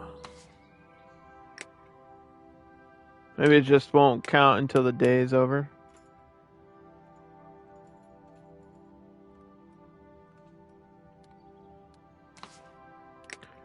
Gotta go all the way down the staff list. Make sure both of these are covered.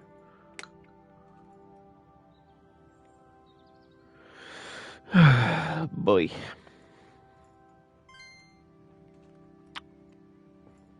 The other attraction, the other thing is billboards. I mean, we had almost 400 people in our zoo today, which is good. I think that's a really good number in this game.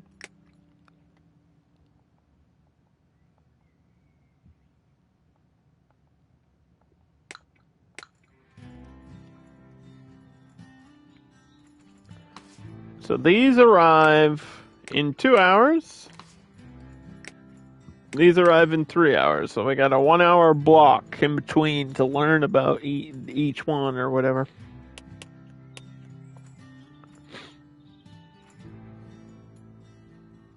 And to set up the environment.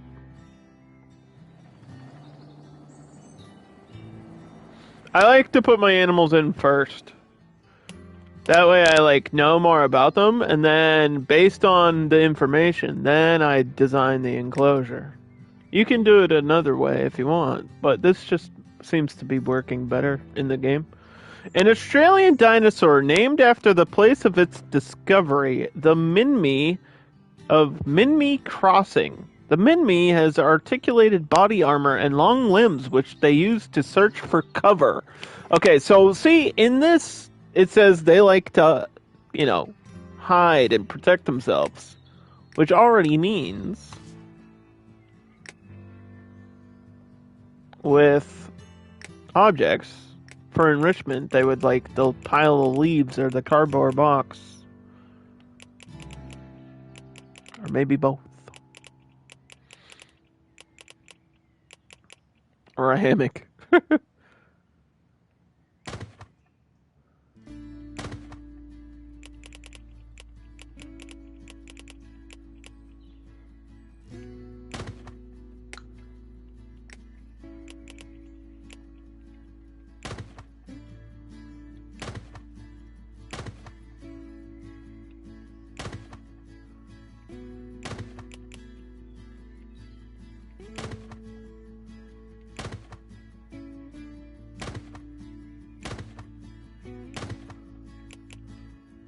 Little trees,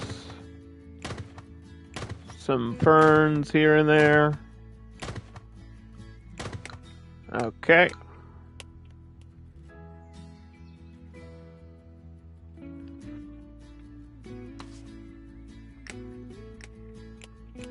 Water.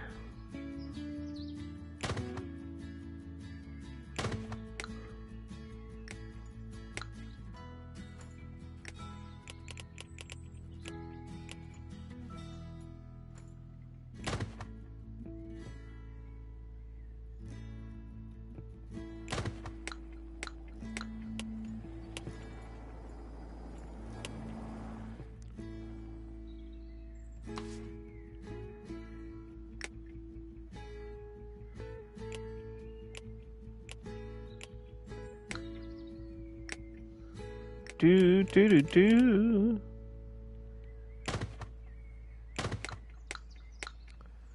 Right, next is they have frills on top of their heads.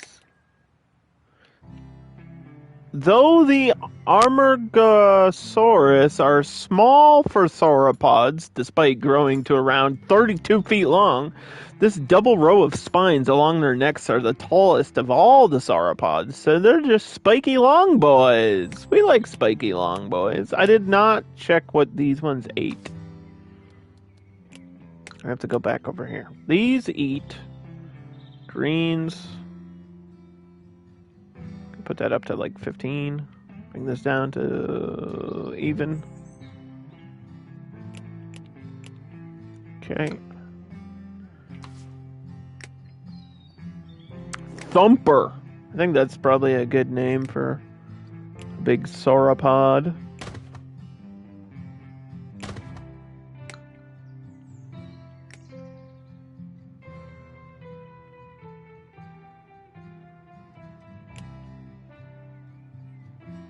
Let's add some water.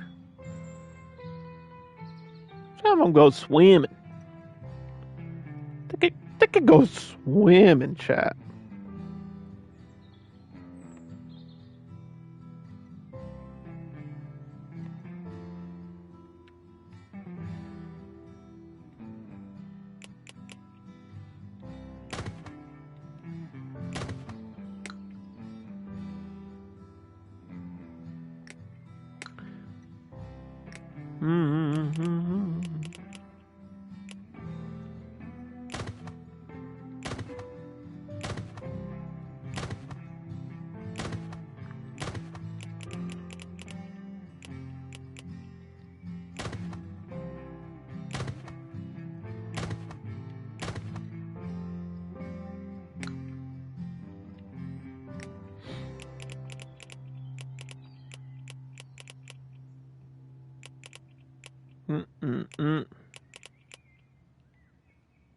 These scent things are boring because I don't really know what they do for interaction with them.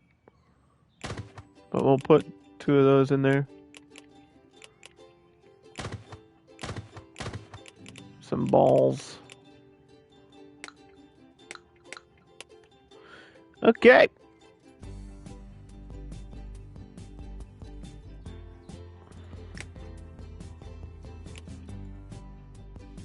Now what do we have to go check on? There's too many of these. No way. You're kidding.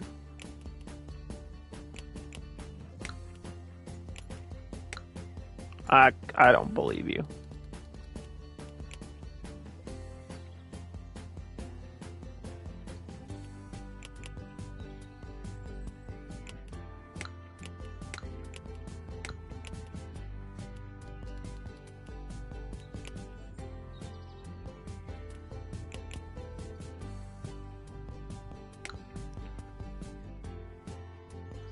I thought we put contraception here, but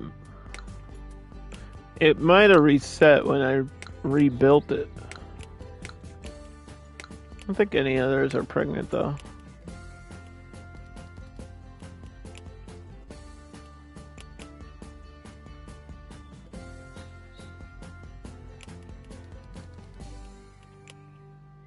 Yeah, the more animals, the more enrichment items, and the more water and the more care they need. It's just how it works. Alright, so we have a big marsh and a big jungle up top in case whatever else needs that type of enclosure. This next one is at 7%. This is at 84, 27, 9.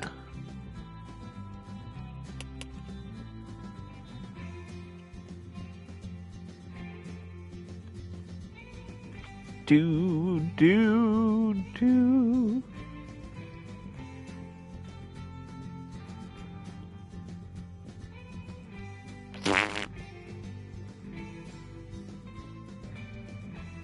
What the hell?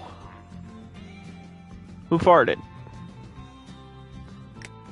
Oh, it was me. Do.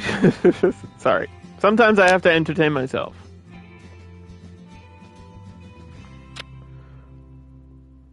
Right up here. Billboards. So like I said, I don't think I have to build these. I believe it's just an automatic boost.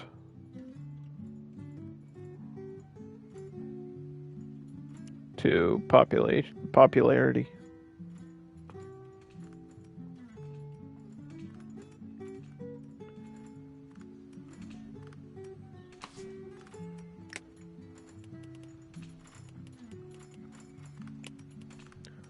I wonder if putting another mascot like in front of the spa would draw more people to it and make more profit. That'd be crazy. Yeah, see, this says 125 people visited yesterday. So I think it had to trigger on the end of a day. Because that's when you get all your like financial reports and stuff.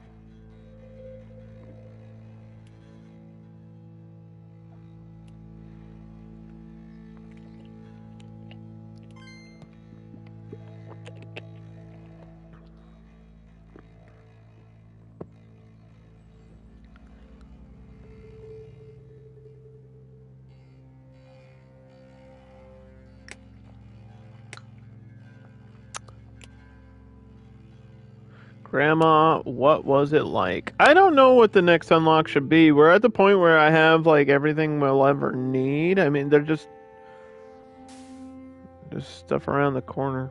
There's the double decker if we want to get really popular. Which at this point, I don't know how important that really is.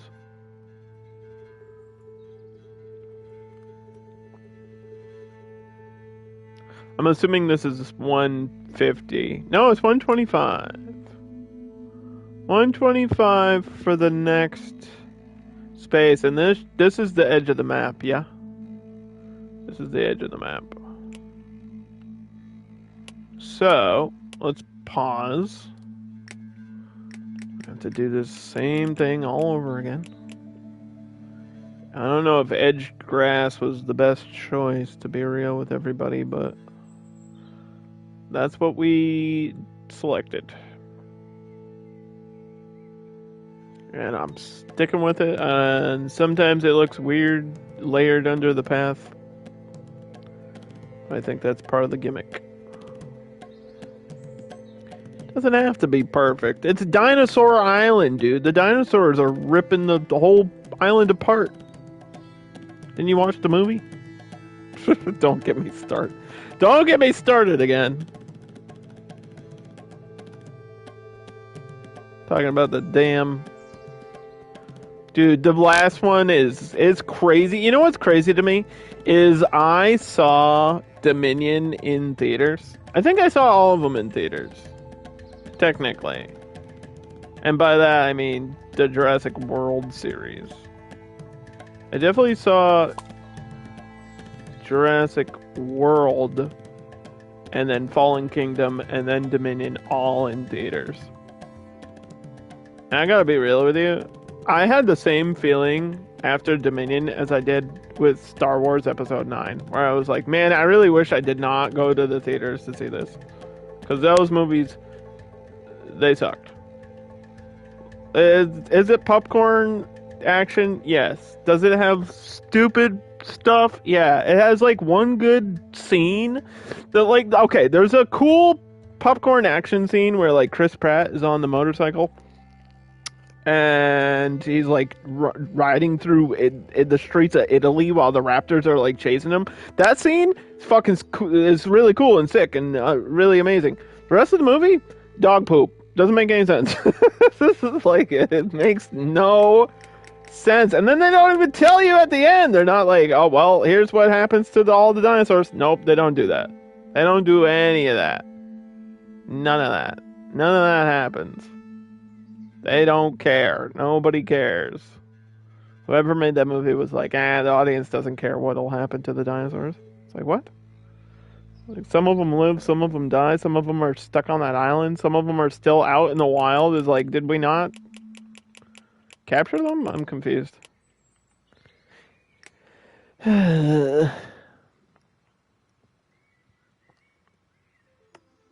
Oops. I can't even spell my own commands. How embarrassing.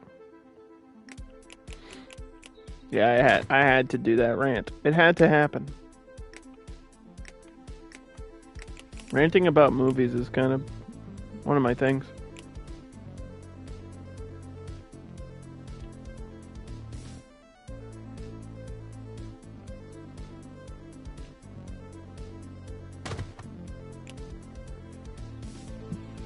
It's just a thing that I do.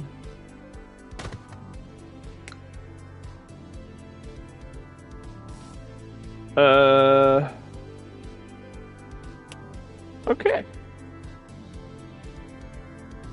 I'm not gonna worry about decorations or anything right now. Besides the egg. The egg just has to happen.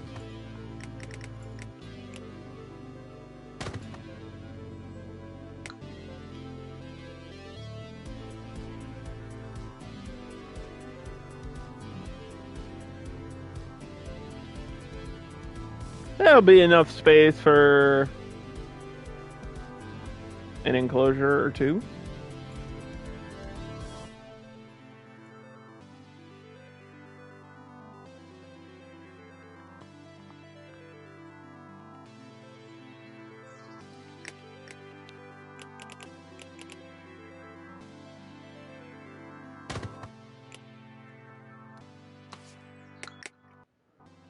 Let's go see if I can find that mascot. Whoop.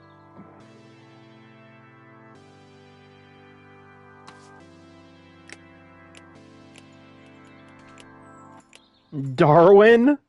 Wow.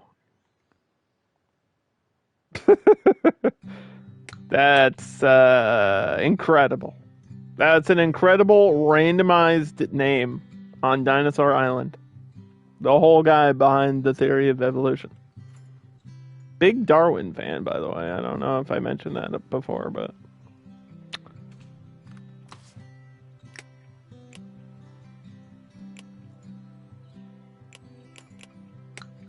Big Darwin fan.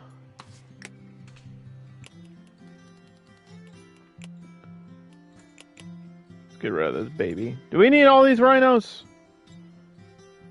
I mean, we have them. They're here.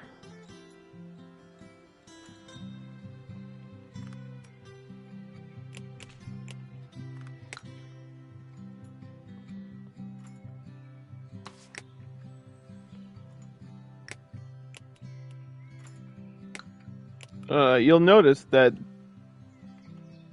these are all gone.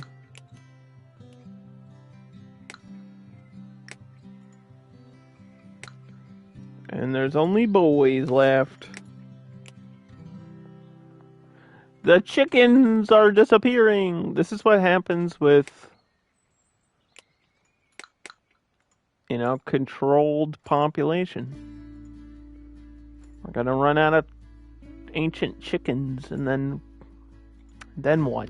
There's so many brontosauruses. There's so many brontosaurus.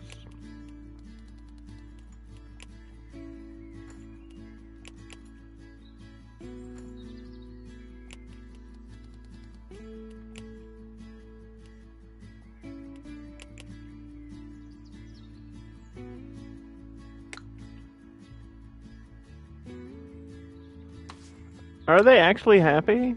They are. I'm surprised they don't need like a ton of space.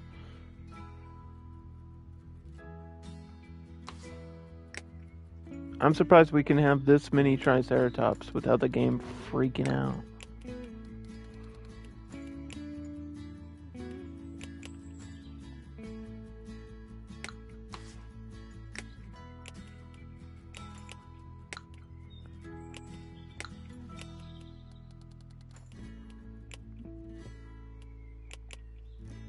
There might still be a few pregnant ones in there, but that's alright. We'll worry about it when we get to there. Look at all these guests! I think the popularity thing is working. Maybe they're all going to the spa. How's the zoo coming along? We are getting through the DLC slowly, or we should finish it here today. I just got the shitty Tacosaurus.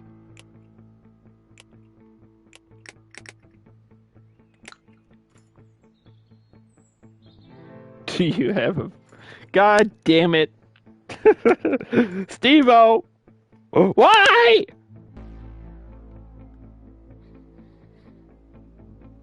I'm not answering any questions. I'm the type of person that, like, I love going into new streamers' chats and asking them basic questions. And now I'm like, fuck, maybe they think I'm a bot. Maybe they think I'm a bot, dude.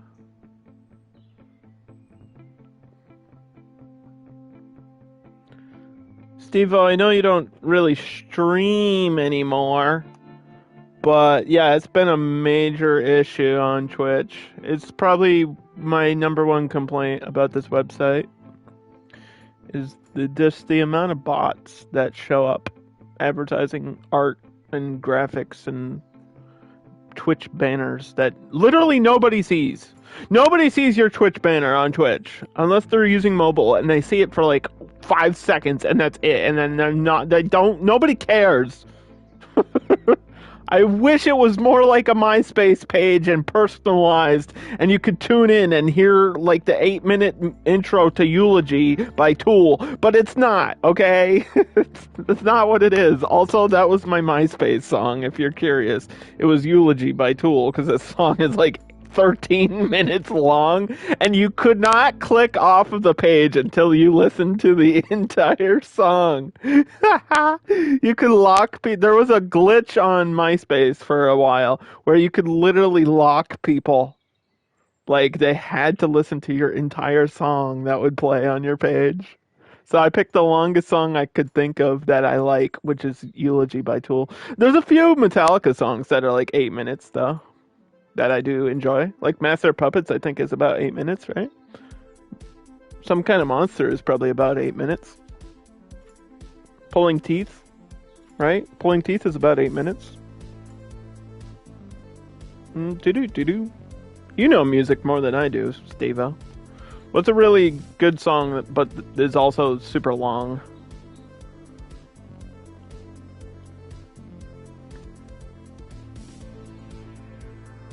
Freebird? I mean, true, but that's like super generic, though. I don't think a lot of people had Freebird on their MySpace. I might be wrong, but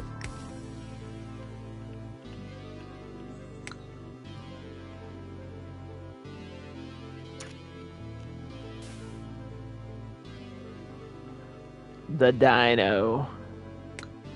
The Dino Park entrance. In a world where dinos rule the world, dinos will rule the world once again.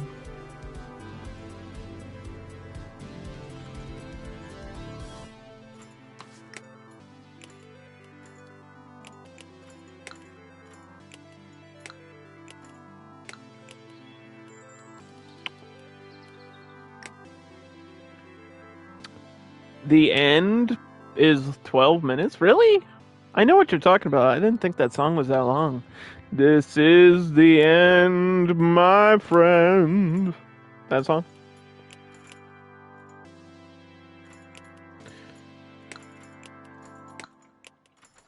I feel Jim Morrison is the first rock star that I knew who it was. Is that a weird thing? Is that weird? Like, that was my introduction to rock music. Was my stepbrother at the time had a poster of Jim Morrison like on his wall, and I was like, "Who's that guy?" And he was like, "Oh, he's a great singer. You really got to watch it." And me being an idiot, was like, "Okay, I'll go watch it." And of course, the clip I watched was like him rolling around on the ground on stage. So I was like, "Oh, what the fuck is this?"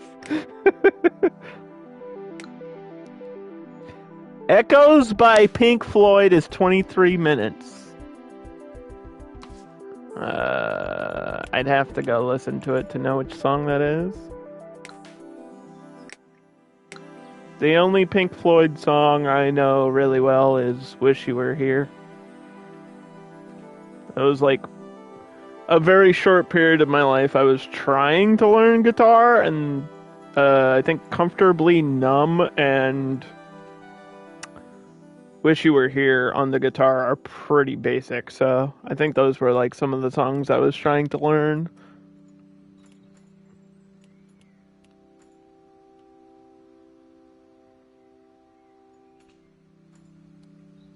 But no, I did not learn how to use the guitar.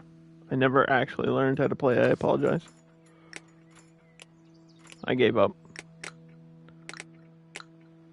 I'm not cool.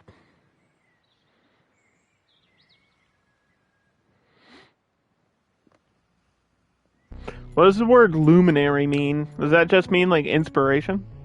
Inspiring, light, a bright, smart person? What does luminary mean? What's the proper definition? Use it in a sentence. So that my small brain can understand what you mean. Am I a luminary? What's a luminary? Is that like when you're made out of aluminum?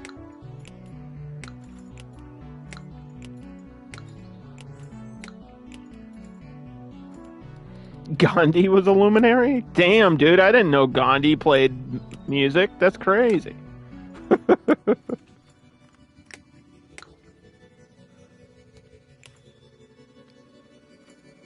Hi, my name is Gandhi, and this is my #1 hit. It just comes out, starts rocking. Just as person who inspires others. Okay, well, look at these little dudes. Look at these little beaked mothers. The Cytotacosaurus. I don't know how to pronounce it. The Psittaco is Latin for parrot. So it's like a little parrot dinosaur. They have a good sense of smell and sight, and their coloring helps them camouflage in their forest habitat, which is, of course, the jungle.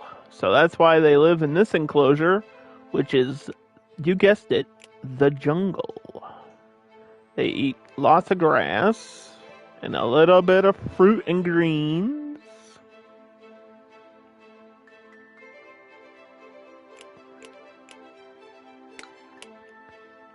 They are the newest addition to my zoo.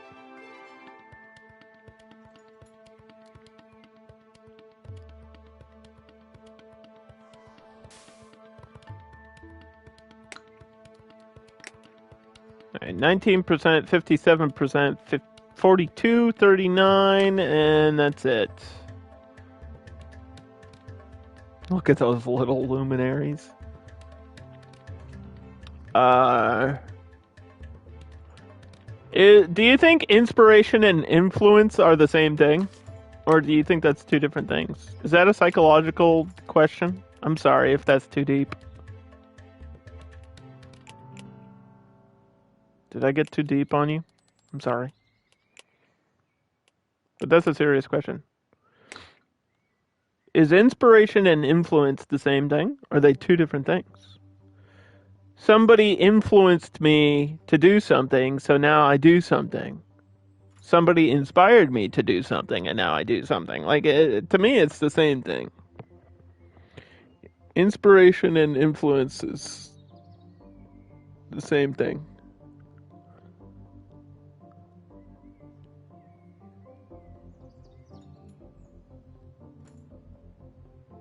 I don't think Jim Morrison influenced me, but I understand that he influenced, I'm sure, millions of people and other musicians. I enjoy the Doors, but it's not like my favorite band. It's not like I would go out of my way to listen to them. You know what I mean? But if it was on the radio, I wouldn't change their song. Does that make sense? That's the amount that I like the Doors. Just enough to listen to it, but not enough to be like, damn, this slaps, it's my favorite, I love it.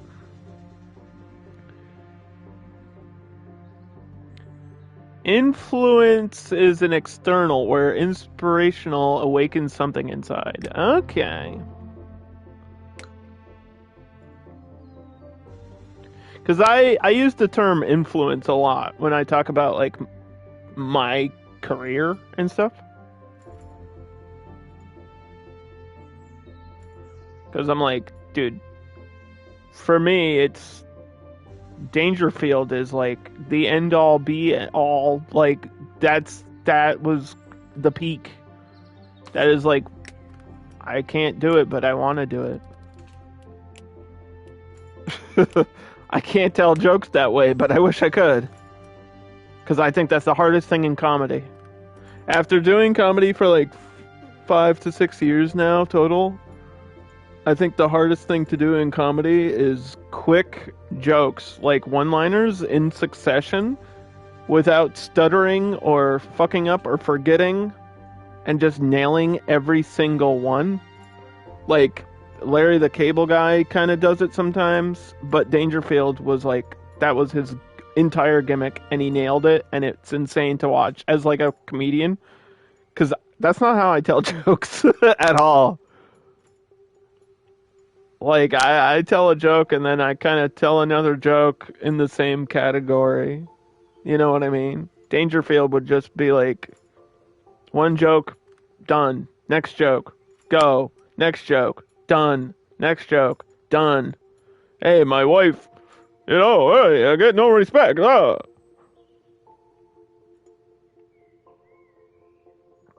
I came home and my wife was with the dog, and I was like, honey, what's going on? Hey, who's barking up the wrong tree? Whoa, what or whatever.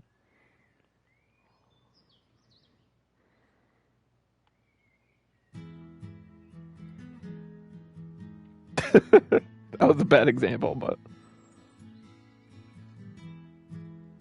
I can't do that.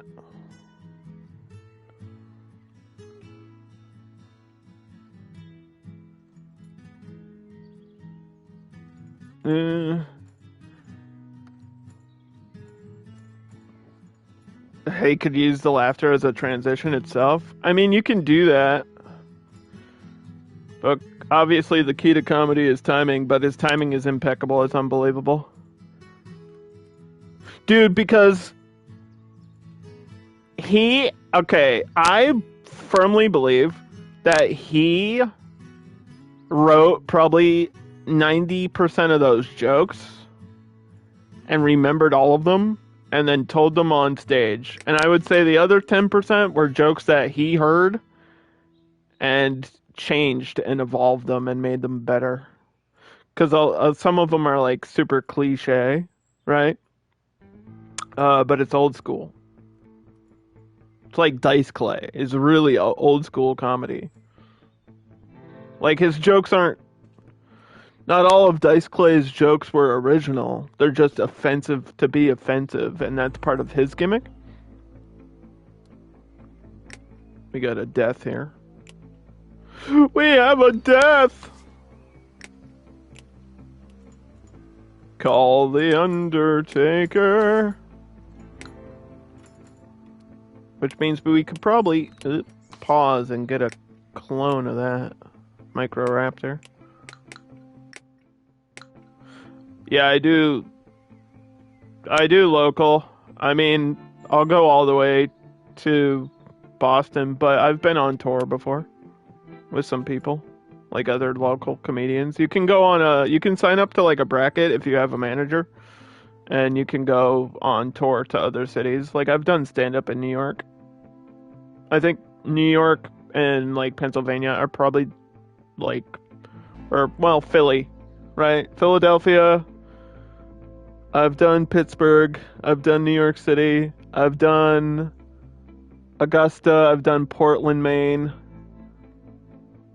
But nothing further than that, because it's like, it's not worth it to me. I don't make the money to cover that expense of going further than that.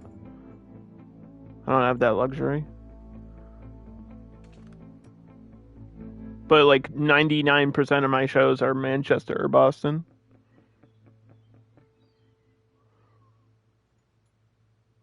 What do I think about what Rogan is doing? What do you mean? What is he doing besides the podcast?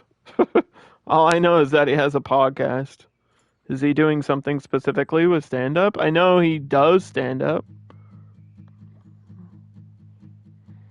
I don't really follow Joe Rogan for obvious reasons. Like, have you met me? I'm intelligent. I don't follow people. I think Joe Rogan at one point was smart and then decided to feed into a toxic audience, and now he does like the opposite of the norm, which is weird to me.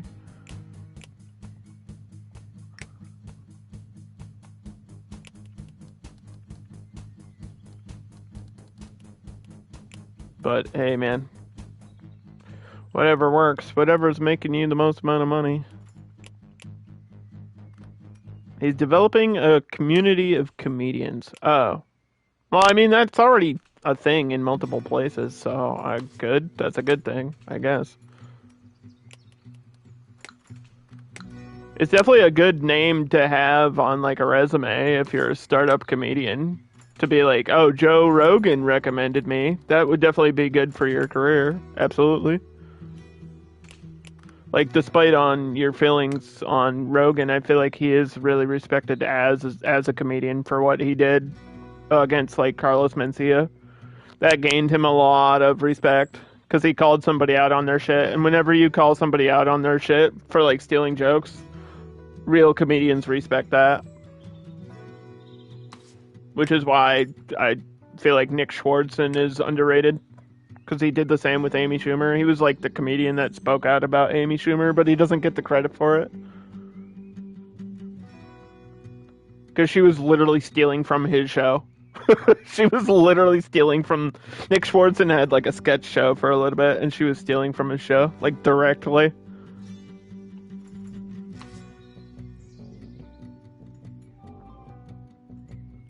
I tried to skip the ad, I'm sorry.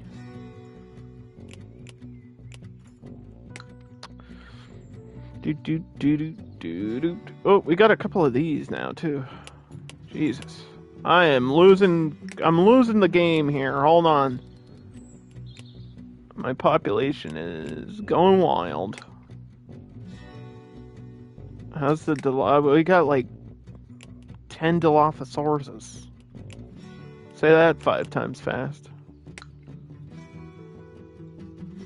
It's hard to grind and then come back and stop and then take care of your population numbers. Like, it's just... It is a thing. Trying to manage everything here.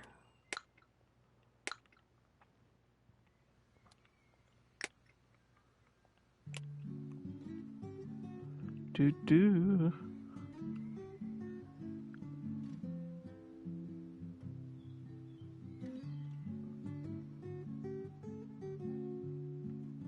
Oh, what happened with Amy Schumer? Oh, she stole jokes. She's not the first person to do it. There's a thin line, right? There's a thin line. There's a thing where a lot of comedians will write similar material. So it's understandable if jokes are copied. If a lot of people tell the same joke, it's understandable.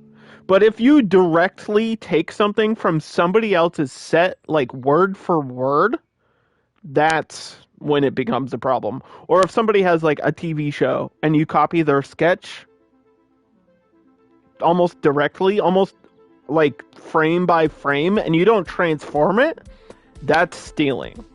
There's a big difference, dude. There's a difference between everybody having like a unifying mind and stealing content. Amy Schumer was stealing jokes on purpose and telling them worse. Steve Harvey did it recently. Steve Harvey literally did it recently, and it pissed me off because I was like such a champion for Steve Harvey. Steve Harvey's honestly one of my favorite comedians. I think Steve Harvey's stand-up is insanely good. His early stuff is so groundbreaking, dude. You have no idea. Nobody talks about it. I could talk about comedy for hours. But yeah. Dane Cook stole stuff like before it was cool. It was so long ago. That's not even the worst thing he did. Don't get me started on Dane Cook.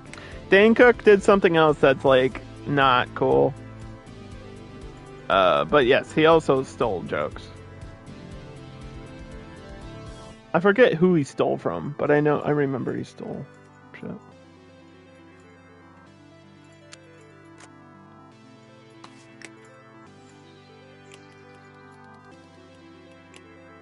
Alright, Sabretooths.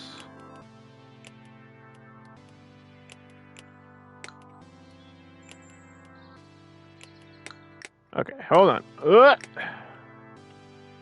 29, 65, 51, 48.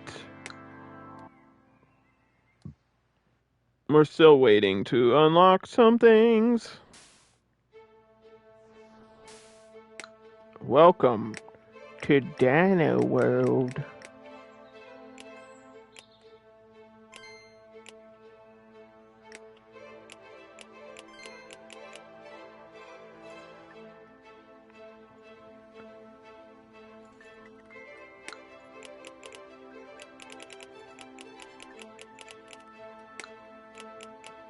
I heart zoo. I'm gonna put this down here by the entrance. I heart zoo.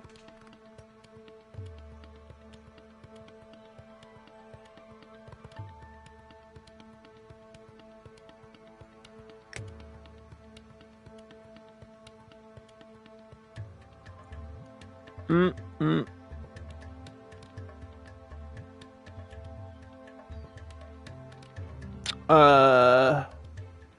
Steve has kind of grown into the spiritual figure too. I feel like he'd be more prominent if he wasn't choosing to be that. Steve Harvey. I don't know about that. I feel like he became like almost like Dr. Phil with that TV show he has. He started to do this thing. It was like Judge Steve. He had this show where he was the judge and he would like decide people's fates. It was like basically small claims court. But there wasn't a whole lot of money on the line. And he would just decide what would happen to people. And that show was actually good.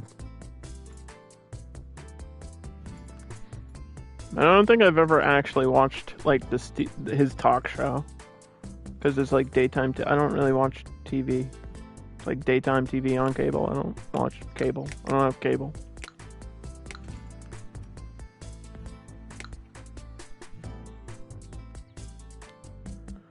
I think the difference between me and a lot of comedians my age, I watch everything for comedy. Everything. I like consumed it, dude.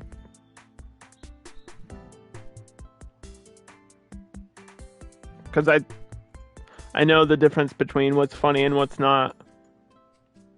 And there's a lot of stuff that I like watch for tapes that nobody else watches.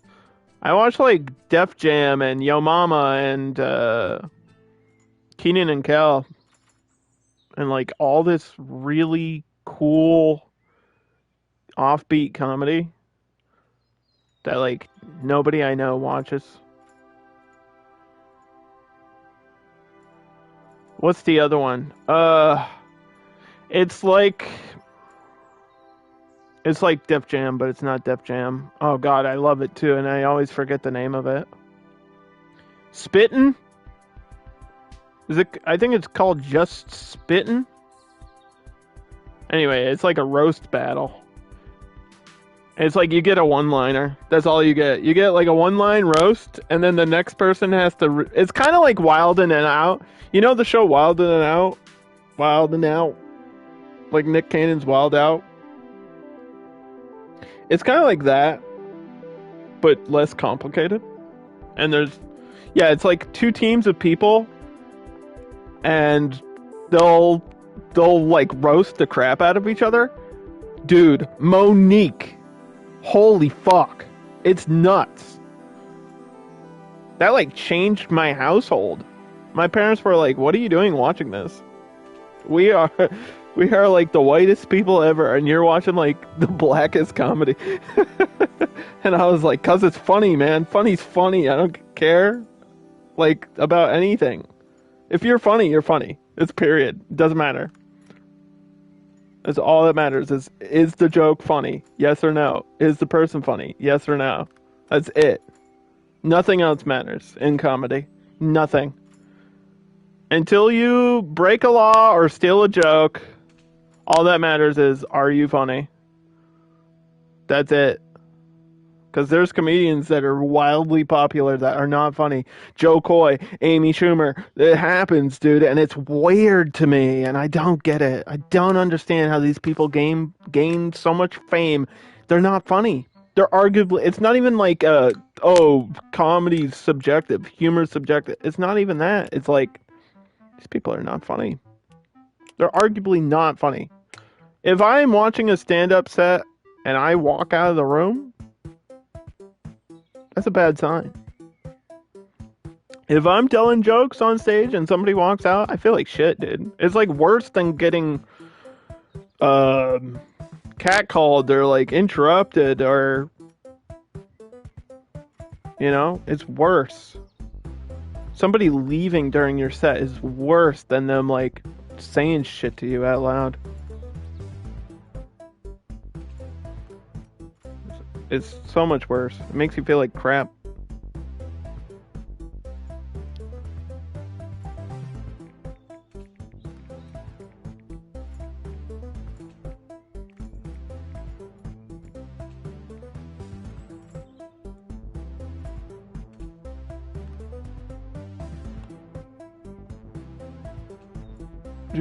Same with music. It's a machine to get sheep to click on it.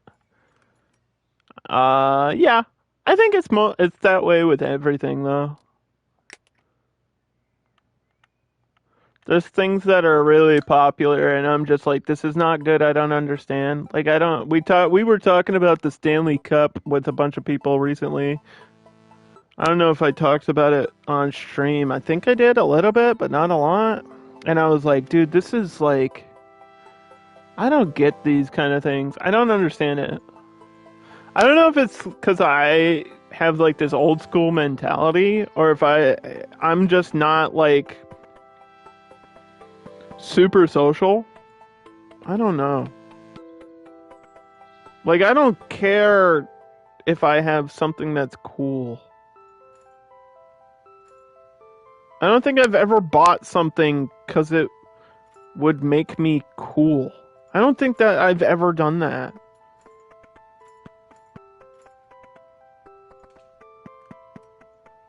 You gotta get a Tamagotchi. I think I didn't even have a Tamagotchi. I know I had Beanie Babies, but I don't think it was because I thought it would make me cool. It was just something to collect at the time. I feel like the Stanley Cup shit is a little bit different. It's like people are collecting it as a status symbol. I don't understand stuff like that. I don't understand trends. I don't understand music.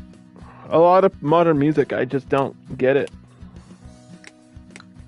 Like the mumble rappers that popped off for quite a while. Remember those? I didn't listen to any of that.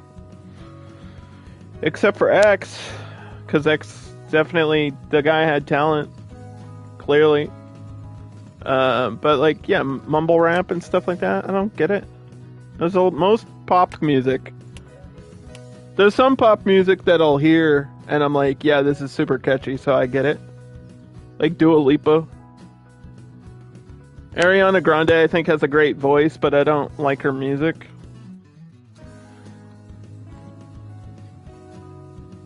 I think Dua Lipa has some bops, like some actually super catchy music. I like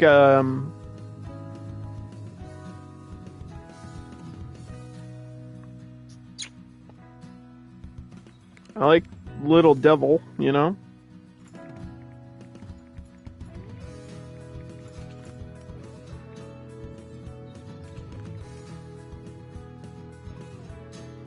Do.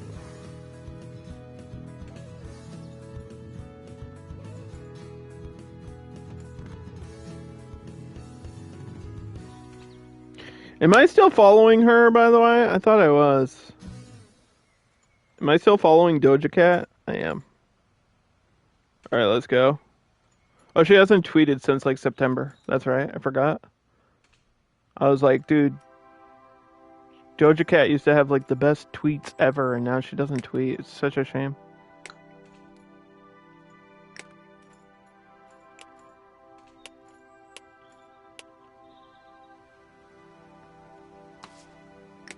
We're just controlling our population numbers while waiting to unlock other dinosaurs, by the way. If you're here for the game, You're not missing much, I promise. This is the end game grind.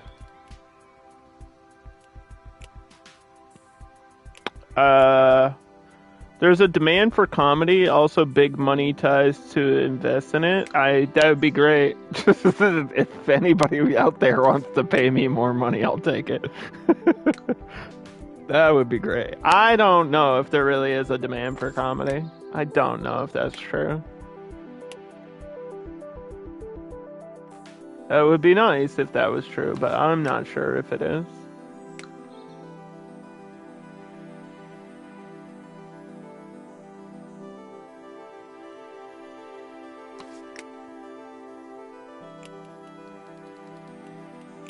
I've seen some comedy pop off on Twitter or like TikTok. I don't watch TikTok, but I've seen like clips floating around in like comedy circles and Reddit and stuff that I'm a part of. And I'm like, this isn't funny. This isn't funny. How is this so? Like 800,000 people watched this clip of this guy telling a joke that I was like, I could have told that without trying. I could have done that. If that's all we have to do, it was like the most bare bones, like breaking.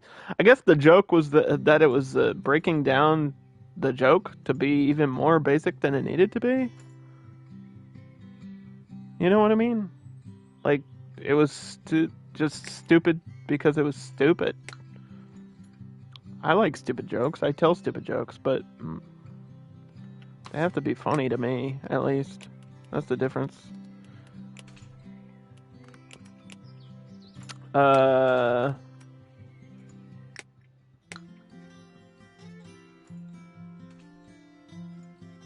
You came to America and you don't know anything about how to fit in?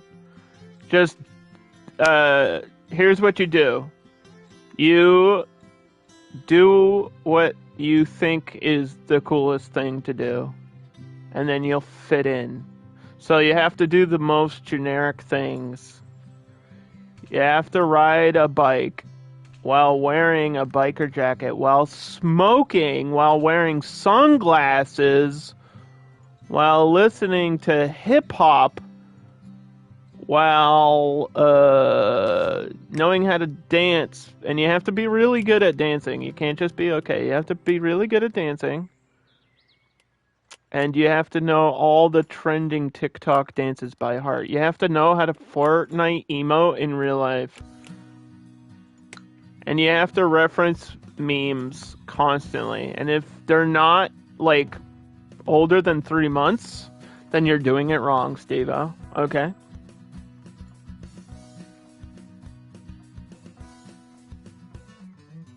That's how you get popular, right there. It's easy.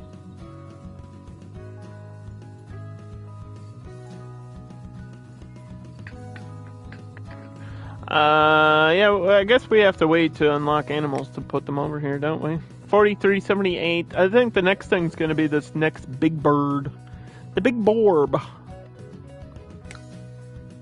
You don't want to do all that? Well, then you don't want to be popular and you don't want to fit in. Get wrecked.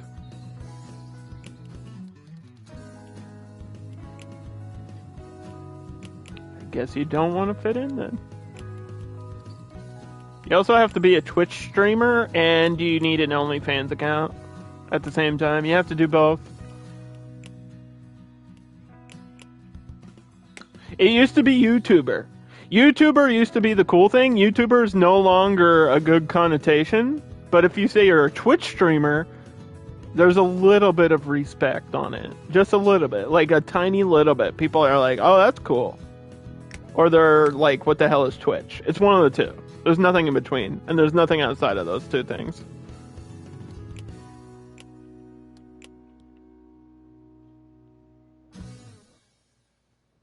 Because back in the day, being a YouTuber was like what every kid wanted to be. I don't think it's that way anymore. It's Twitch streamer and OnlyFans creator. That's what everybody wants to be now. There's nothing wrong with that.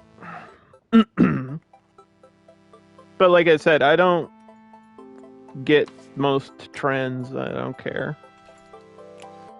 I don't try to fit in. I'm just me. Like, even when people are like all binging the same show, I'm like, no thanks. I didn't even watch Breaking Bad till like 5 years later, you know? And then I did enjoy it when I watched it. But that's just an example of like something that was super popular that I just was not a part of because I was like, well, this is... Everybody's saying it's good, but is it really good? And then I watched it, I was like, okay, this is actually really good. But I was always like thinking, people keep telling me stuff is good, and then I try it, and then it's not good. Like 90% of the time. I remember one of my friends took me to like a Harry Potter movie. He was like, no, it's going to be great. Everybody loves Harry Potter. And I went, I saw it, and it was so boring, I fell asleep in the theater. I think it was like Deathly Hallows Part 1 or something. I don't even know, dude. I was asleep. And I remember I was bored and I left and went to like a sushi bar across the parking lot, and I got like a bottle of sake and I drank it, and I went back into the movie and the movie was still going. I literally took the time to drink like an entire bottle. This is years and years ago, okay? You love Harry Potter? There's nothing wrong with that. I'm not saying there is. I'm just saying, like, don't like something because it's popular and you think it's going to make people like you. Like something because you like it. There's a difference. I like shit that's popular. I like Star Trek. I think Star Trek's probably the most, like, widely popular thing I actually really enjoy. Like, I like Star Wars, but I love Star Trek, you know? So Star Trek is kind of my thing. Where I'm like, this is, like, millions and millions of people like this. And I like it because it's good. Not because other people like it, because I genuinely, like, enjoy it.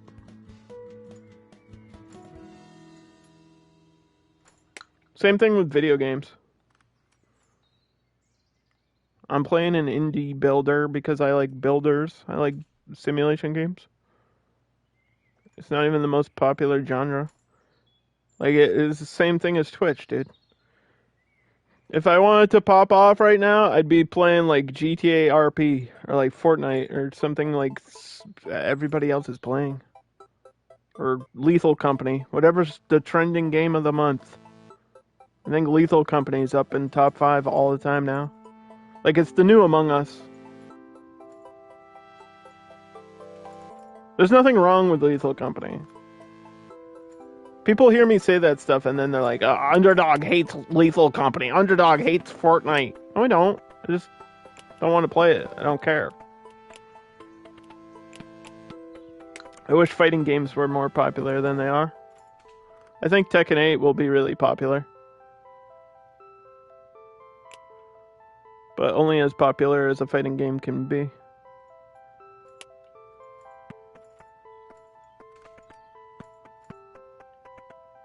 I feel like this is the golden age of, like, resurgence for fighting games. This is like the new golden age for fighting games. Mortal Kombat 1's unfinished, but dude, it's so fun lately. It's insane. It's crazy. Chameleon was so fun. She came out this week. We played her. She's like one of the most fun cameo assists in the game. It's insane. She's so fun. It's crazy to me that there's something that fun in a video game that I like. I was like, oh my god, this is amazing. Street Fighter 6 is like peak fighting game. I don't love it, but if you do, I get it. And it's amazing. It's like, even I am telling you, this game's incredible. Tekken 8 is going to be incredible. And then down the line, I think we'll probably get another big fighting game soon. After that, after those 3 are done, we'll probably get something else.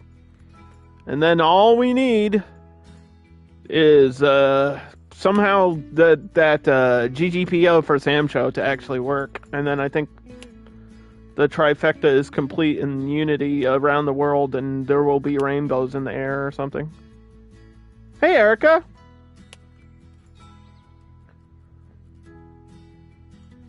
Our zoo is expanding. We added some new creatures today. We got these little shovel-headed lizards.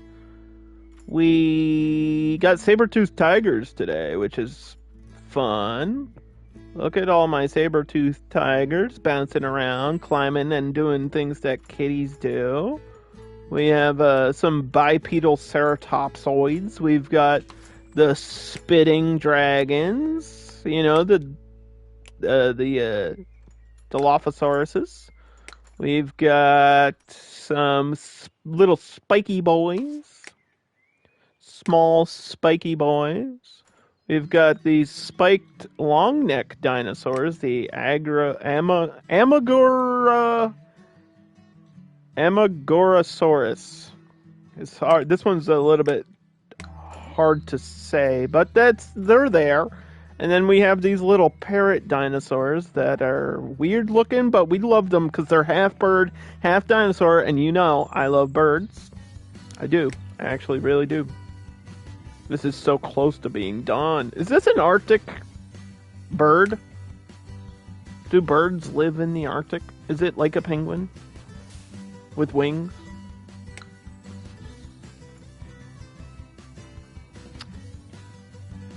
I think... is that it for new dinosaurs today? Yeah, pretty much. We got some stuff and we let it go because I didn't have room for it, but we're expanding, so we're making more room for more things. You wish you were a spiky boy? You could be if you tried harder. You just gotta keep trying. First you need some spikes. And then you need to be a boy. The first one probably going to be less complicated than the second part, but we're here for you either way. I think spikes on biker jackets are like the coolest thing ever. I gotta be real. I always wanted one. I always wanted like a biker jacket with the spikes around like the shoulders and shit. I always wanted that. I always thought I would look so cool in one.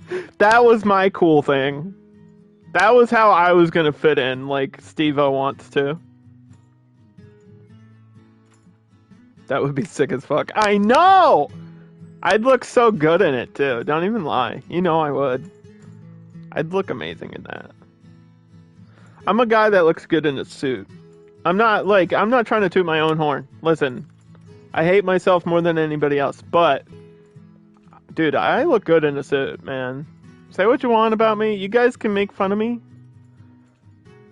for balding at 35, but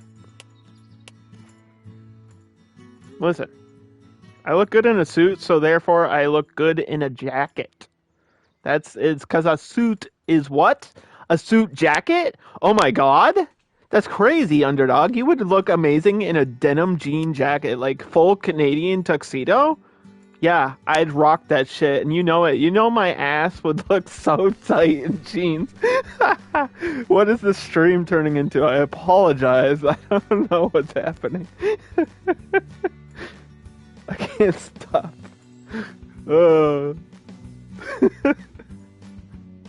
I'm sorry. Anyway, back to the video game. The hot tub meta? Oh no, that's gone.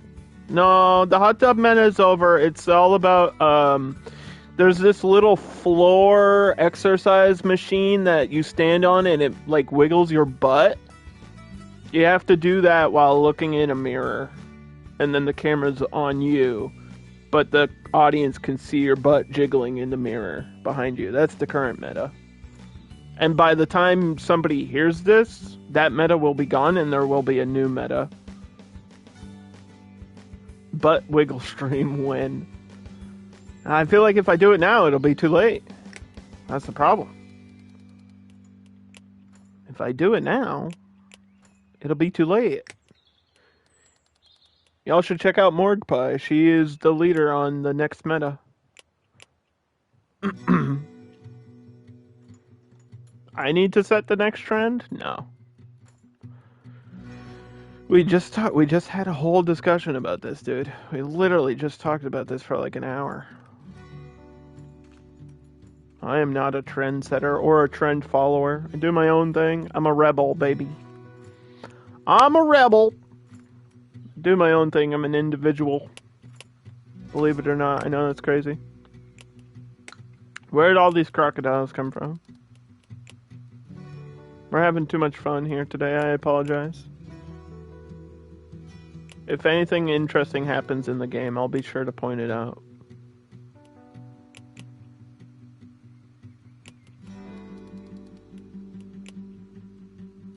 Alligators? Yeah. They're, Sarcosuchus.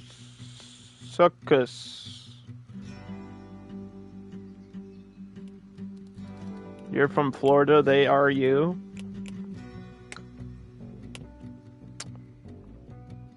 Do you know any Florida man stories? And also, get out now. While you still can. You know, we I don't know if you guys understand this. A lot of my jokes are about Florida. Did you guys know that? I'm sorry. Most of my jokes are about Florida. And I roast Florida more than I do most people. You moved out of there 8 years ago? Okay. Oof. Thank God. I was worried we were going to have to call somebody and get you cleaned up or something, because, you know. It has the best beach? Well, that's weird, because I'm pretty sure it doesn't. I'm sorry. I'm pretty sure the best beach is Omaha? You're welcome? America won the war? Hello? You're telling me there's a better beach than the one we won World War II on? What's wrong with you? Oh, it's the Quetzalcoatl. Of course it is. I don't know how to pronounce this, but I know exactly what this is. This is the world's largest bird.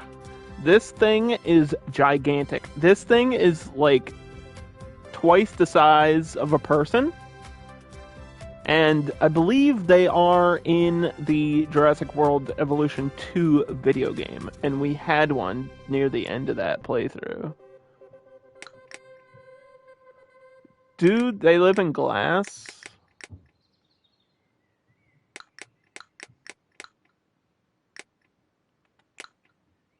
Hold on. Well, we can put them there and then move them over. I think all the flying reptiles and birds and stuff live in glass enclosures so people can see them.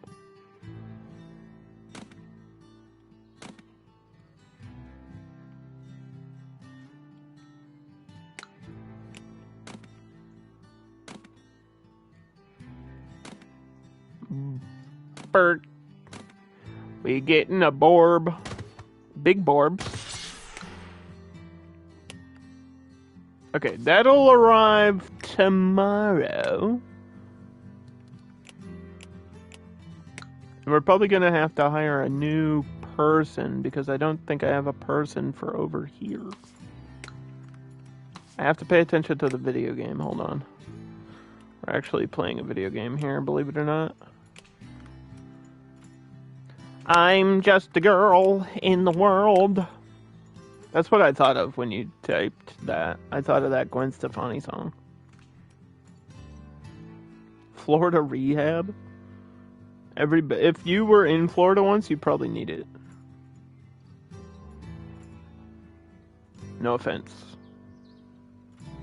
Offense to Florida, but not to you.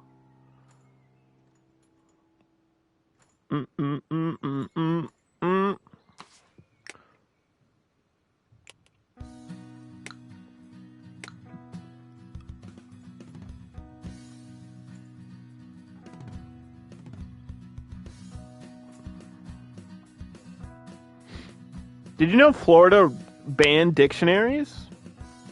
That's a real thing that happened. That's not a joke that I made up. That's a real thing. Florida is banning dictionaries. That's actually real. They're like 32nd in education, and they're banning dictionaries. That's pretty cool.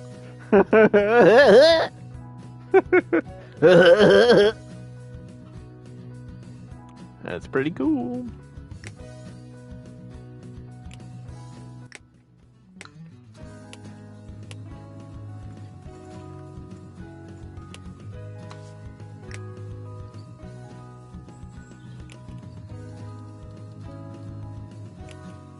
I definitely set contraception for this room.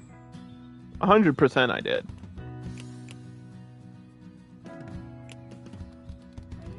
I know we did. So why am I still doing it? How old is my hybrid now? My hybrid is 52 days old, guys. That was 52 days ago we made this hybrid. It seems like it was only yesterday. When all my troubles seem so far away.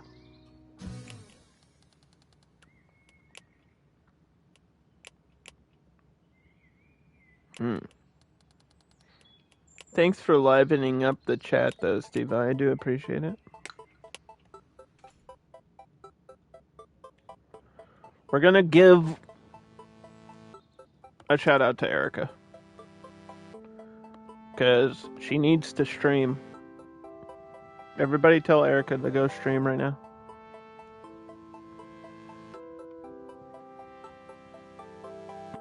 Go live. Right now. Do it. Press the button.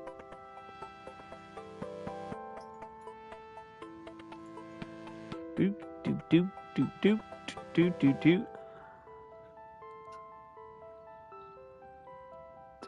Dude, my bit rate dropped so hard, and I don't know why. Something happened. Something happened in my house at one point. I just watched it spike. Yeah, Dead by Daylight. Yeah. Yeah, everybody likes that game. I played it once. I was not good at it. But I think it's cool.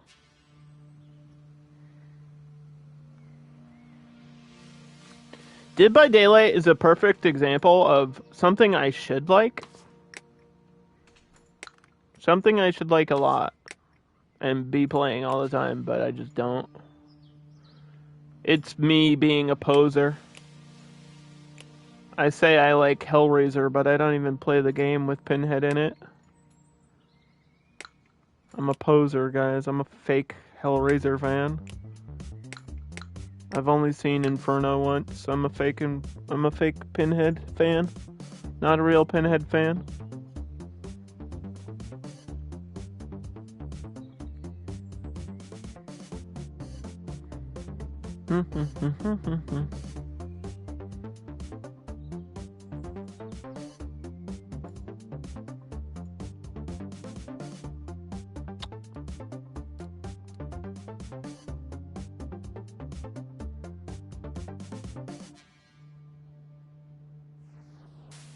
How come I can get this, but I can't get that? You know what I mean?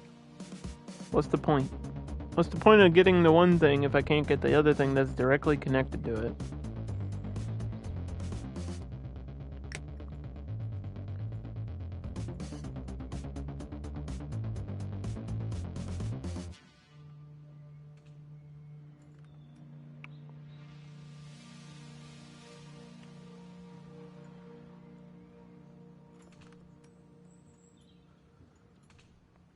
But yeah, Steve, if you ever have any questions about my influences, I would love to talk about it all day, every day, dude. Because I think it's important. I really do. I'm so passionate about that kind of stuff because there's so much, like, media that is overlooked or forgotten. That is so good. But people don't care. People don't go back in time and watch that kind of stuff.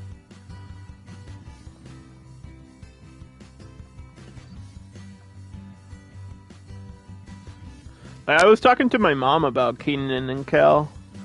Who are my top 5? Do you mean stand-up or ever? Like, just in general? Because there's a difference. Like, who would I put as top 5? like stand-up comedians of all time? Is that what you're asking? Because I can answer that.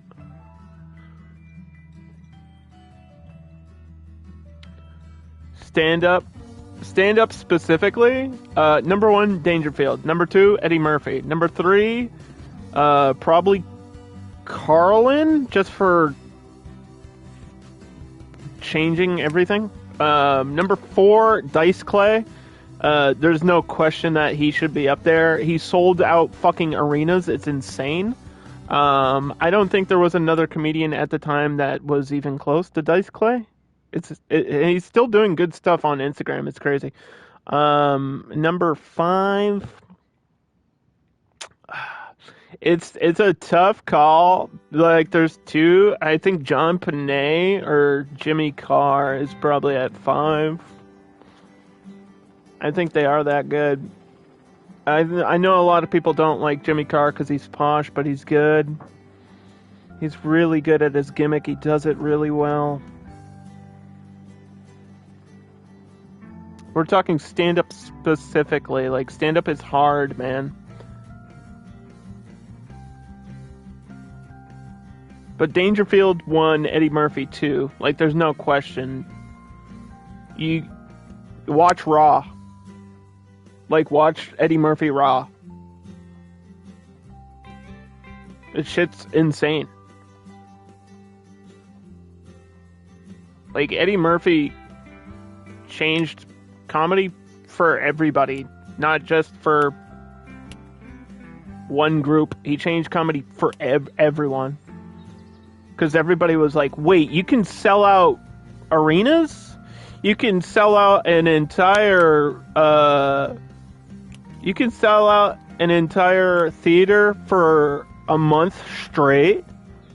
You can do that? You can make how much money doing stand-up?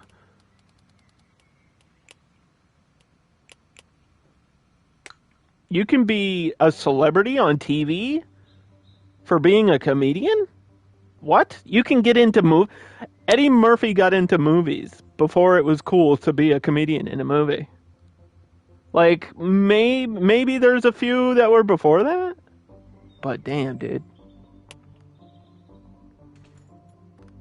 It's that good. John Panay has to be up there, man.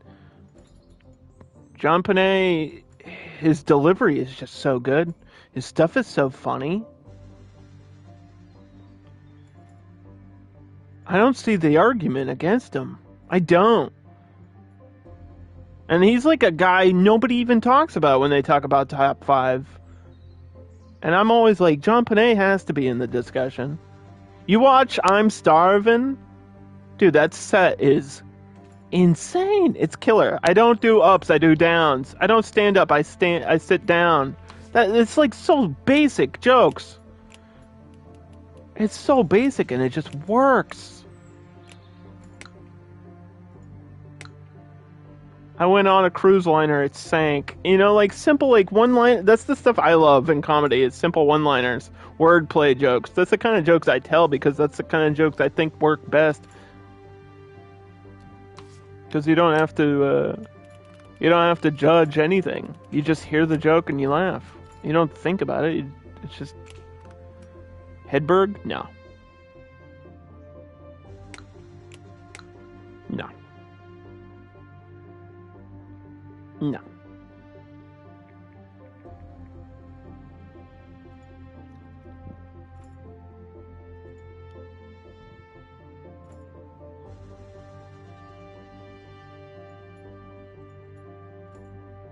No, we're no offense to him. I mean, rest in peace, obviously, but I'm talking of all time, like, period, dude.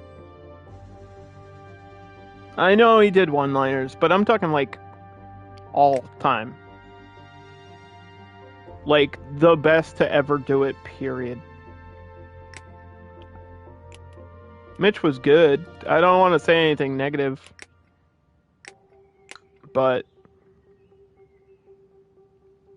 he's no Steve Martin. You know what I mean? It's just like... I put Steve Martin up there, too.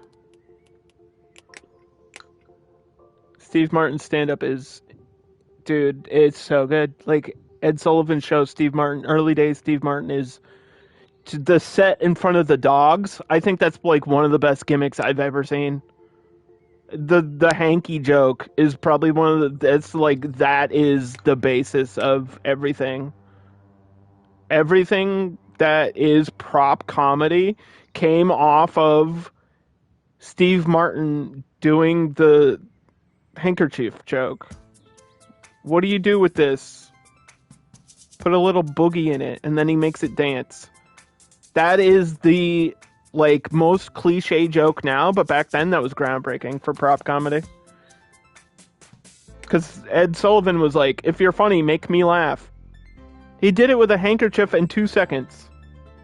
That is the hardest thing to do in comedy. When somebody asks you, somebody says, make me laugh, and you can do it in like 10 seconds, you're probably one of the best of all time. Because that is the hardest. That's it. Because being funny on the spot is hard, dude. It's so hard. You can be naturally funny, but I have to have that shit like geared up and ready to go. I have to be like in the mindset of like, okay, I wrote these jokes for the day. And then I have to memorize jokes. So these big ass birds, what do? Named after the Aztec, these feathered serpent god, these are the largest known flying animals to have ever lived and have an impressive wingspan of 36 feet. Dude, imagine that. I don't think people understand how big 30-foot wingspan is. I've seen vultures with like 6-foot wingspan, and I think they look like giants. These things were literally the size of a school bus.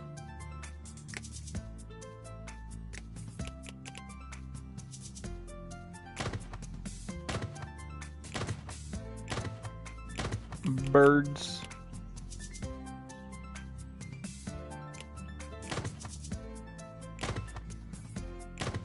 Big Borb. I mean, to be real with you, Steve-O, I would put Williams, like Robin Williams, up there. The only reason that he's not is because I prefer to put him as like best comedians turned actors. Because I think his movies stand apart from everything else. You know what I mean? Like his stand-up was incredible, and he had at least 2 insane sets of all time.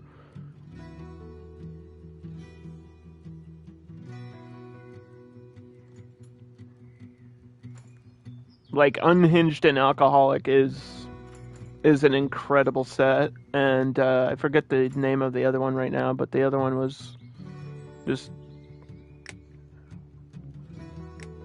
nonstop, just funny to be funny.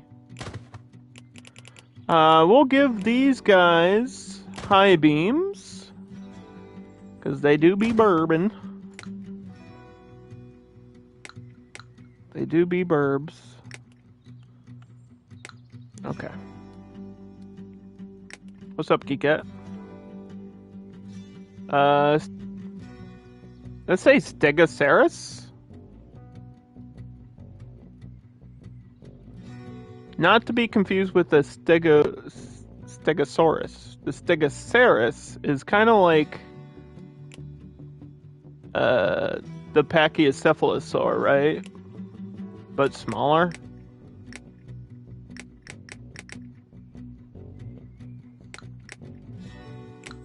They could probably go up here. You think we could have 3 species in the same exhibit? That'd be crazy.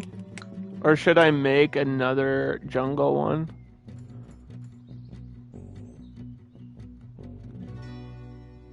Or should I get rid of them? I guess those are our options. I have space up here for a small enclosure, though.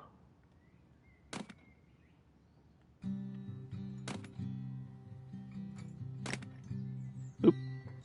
This happened at the worst possible time. I need to see!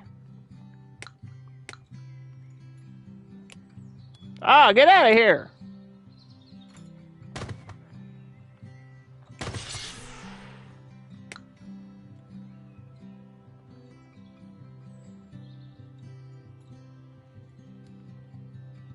Do do do do.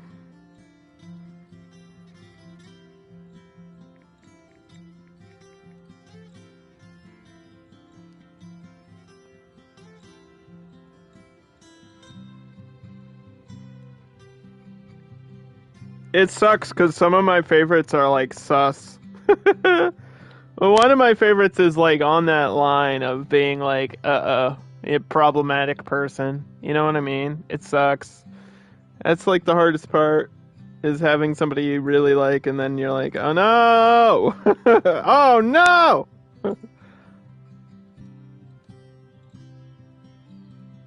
Oh no! Like it's controversial, right? To say that you like somebody that's probably not a great person. And comedy is definitely no stranger to that.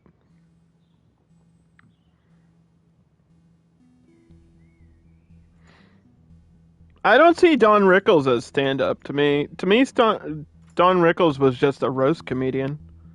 I don't think his stand-up stuff was great, but his rebuttals are godlike. He's probably Don Rickles is the king of roast comedy, but not stand-up comedy. To me, there's a difference. Stand-up is like you have a microphone in front of you, you're standing on a stage. You've written jokes, you're telling jokes. That is stand-up. Don Rickles would just be like in a group of people riffing on them. That's not the same thing. Because otherwise, I'd put Rickles in my top 5, no question. Do do do do do do. 7 hours. 3%. 99%. Okay, so something is about to unlock here in a minute.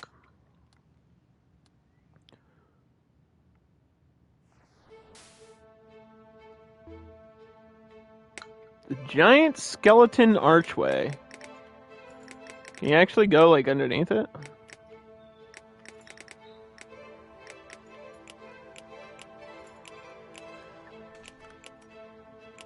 What's this under?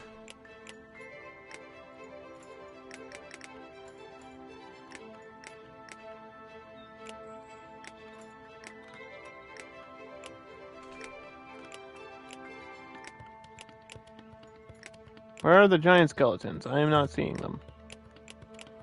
Show me the giant skeletons. Show me giant skeletons! This thing? Can they walk through it? This is huge. I think they can walk through it, it's just too big and I can't put it anywhere. It's like it... There's no room for that. What is this, giant rib cage? Can they walk under this? Huh.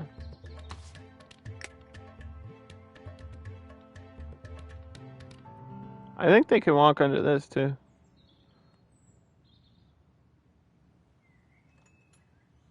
That's crazy.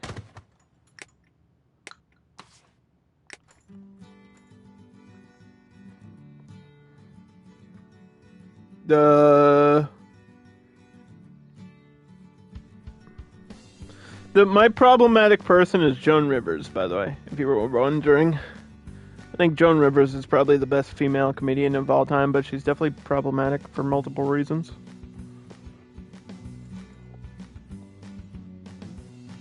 But comedy's comedy.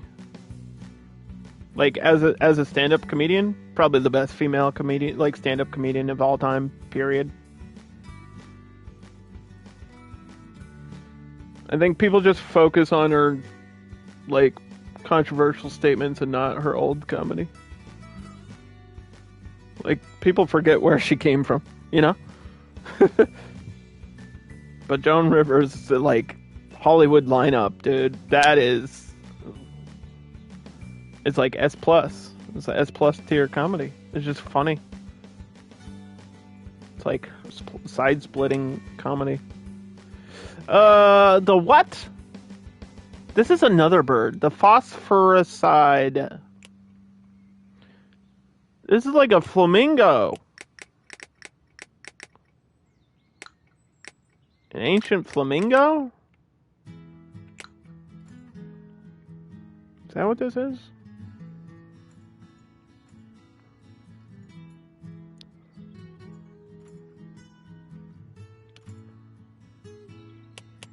I'm gonna fast forward these 2 hours.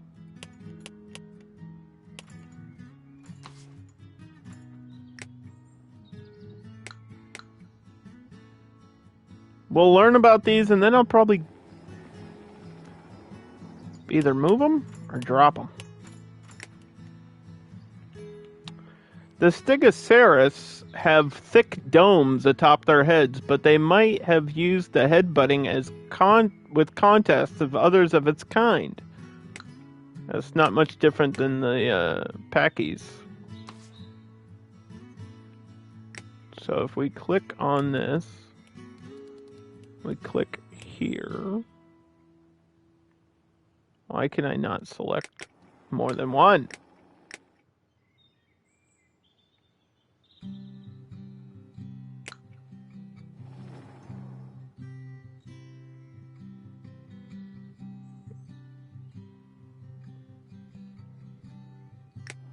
Grab that. Move here.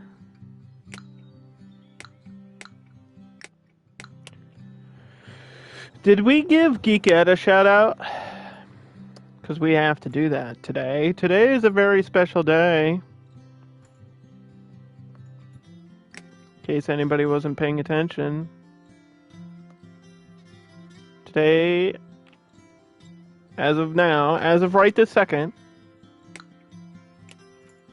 Geekette was just born. Congratulations for being born.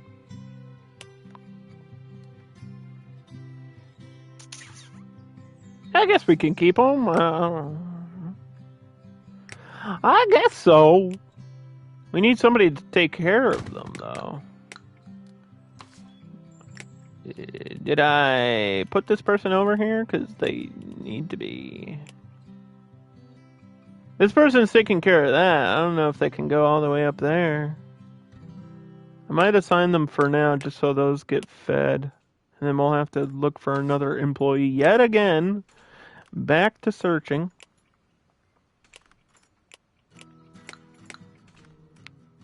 For an employee.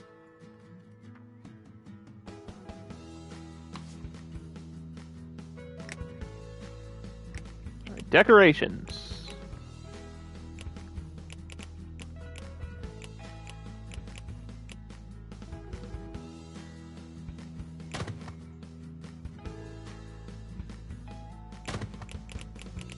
Do do do do do. Do do do do do.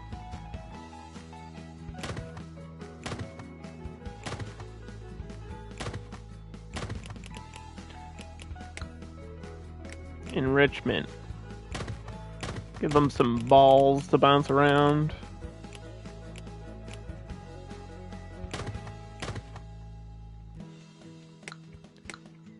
And some chew toys. Alright, we'll get this weird flamingo thing, and we'll probably get rid of that, because I don't know where to put that. I have no idea. I have no idea. How's there trash still over here? What's happening?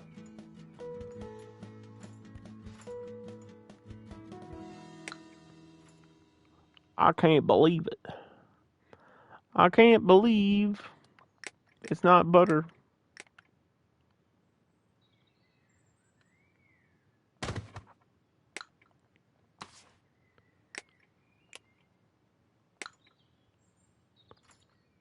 Mm-mm-mm-mm.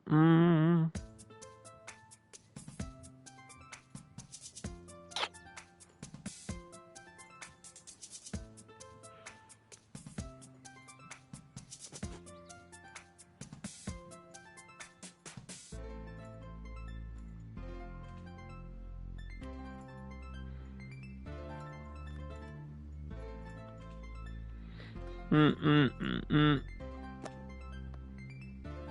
The other thing about my top 5 I wanted to mention real quick is all those people reached a level of success that nobody else had reached before at that point. For all of those people. Like, Eddie Murphy was in multiple movies. Like, Richard Pryor was in a few movies. And I'm sure Richard Pryor is like the groundwork for like an Eddie Murphy or a Chris Rock or something like that. But I just feel like Eddie Murphy reached a level like nobody had ever seen anything like that at the time. He was like the biggest thing in like the 80s.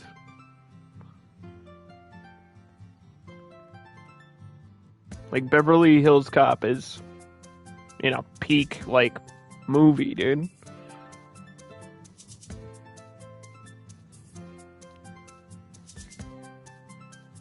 Who doesn't know Axel Foley? You know what I mean?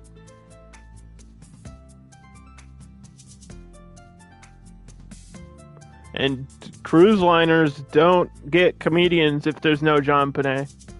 It's just that's a line of work that exists because of that comedian, period. He started that because he made a joke about wanting to be on a cruise line because they had a buffet. But I think he was serious about it. He was like, hey, you're giving me free food. I'll be here.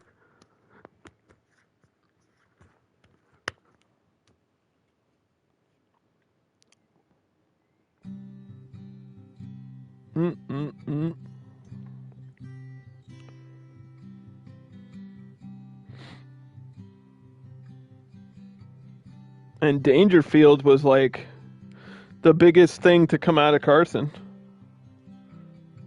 Back when Carson was doing his comedy hour, Dangerfield was the biggest thing to come out of it. That's why Dangerfield is number one. Because there's no Ed Sullivan comedy hour without Carson. There's no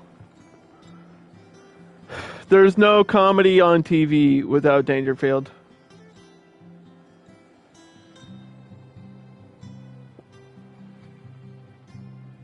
Didn't he take off pretty late? Did it matter? Did he matter that he wasn't the youngest one? No. He was the funniest one. He was the best comedian. He was the one that Carson called back multiple times. I think Dangerfield was probably his most returned comedian. That's huge. When somebody like Johnny Carson thinks you're the funniest person in the world, you're the funniest person in the world. You know what I mean? Like, if a comedian's comedian thinks you're the greatest comedian and puts you on his show multiple times, and every time you nail it, that's unbelievable. Back then, that's different. It's different. Dangerfield changed everything for everybody. There's no, like, none of us eat if Dangerfield's not around. Nobody took off like Dangerfield, dude. Nobody. Like, that is just peak. There's nothing beyond it.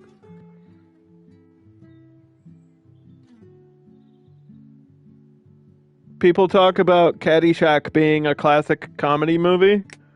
What is the best scene in the movie? It's when he's roasting the guests. It's when he's doing what he does. And he's doing roast comedy. He's doing his own jokes, but he's putting them on other people. He never did that before, dude. It's insane. He never did that. He wasn't a roast comedian. Dangerfield was self-deprecating. But in Caddyshack, they were like, why don't you come in and make fun of all these rich yuppies that are like into golf and shit? And he did it. And Caddyshack is like a household, like everybody has that DVD, dude.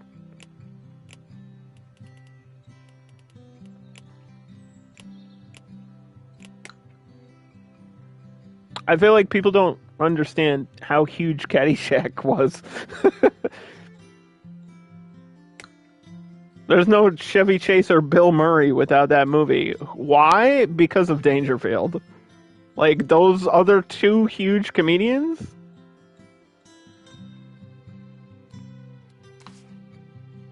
Don't have a career without Dangerfield. He has to be number one. I don't understand anyone that argues against him. I don't get it. I'm like, how? How is there an argument? There's no Comedy Central. You know what I mean? Like, this is the core. It's the most core, like, thing about being a comedian. That is your ultimate goal, is to be on TV. I could tell you that as a stand-up. That is the goal. That is your only goal. Get on TV. Be funny on TV. The end. Because from there on, you get shows booked. You have shows booked automatically. If you're on TV and you nail it, you get shows booked. Because somebody's watching.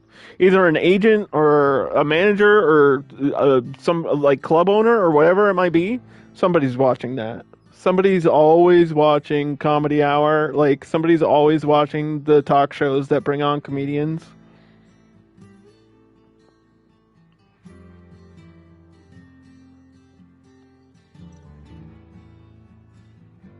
I wish Conan did more of that.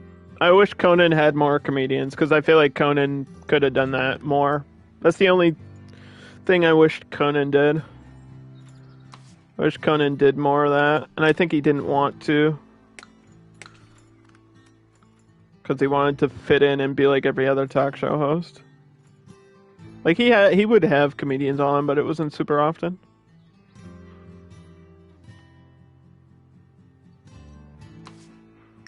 This is the shit I know about. This is shit like I grew up on. I grew up on Carson's Comedy Hour.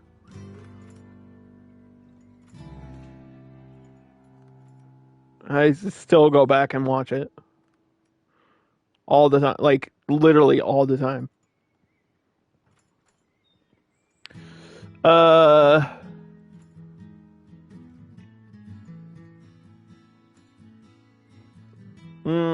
No, I think Conan didn't care because he became bigger after he got fired. NBC firing Conan is probably the biggest mistake NBC's ever made. Because, dude, he came back 5 times bigger. His numbers were times 5. It's insane. Conan has one of the biggest comebacks in TV history, not just for like a comedy talk show host, but literally viewership ever. Conan went out on a 1.3 in viewership, came back at a 6.4. That's literally 5 times. He had a 5-time larger audience after he came back, because everyone wanted to know how bad he would roast NBC, and he did. He didn't like totally dig into him, but he hit him with a few jabs, and then he went on with his show. He did better after getting fired. Absolutely, he got his own Netflix series. Conan Without Borders is like probably one of the best shows ever, because it's just him fucking around randomly. And it's funny. It's not like him telling jokes. It's just him actually making people laugh because he's genuinely funny. That was the difference between Conan and every other talk show. Is Conan's just funny. Like, his stand-up's okay, but just like off the cuff, he's a funny person. His monologues are okay. I think Colbert's probably better at like monologuing and like delivering jokes, but Conan started out as stand-up. And then he kind of evolved and became something bigger. Like, he knew he wanted to be a talk show host, and that was his goal, not to be a comedian.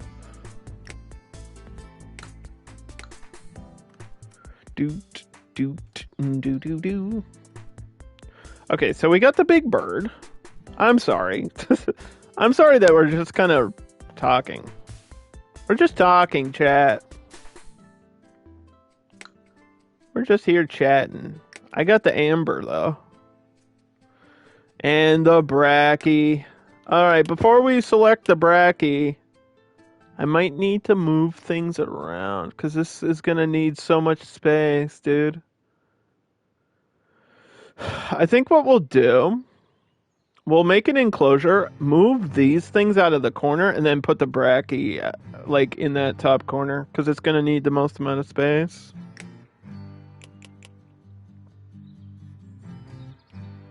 So this was jungle.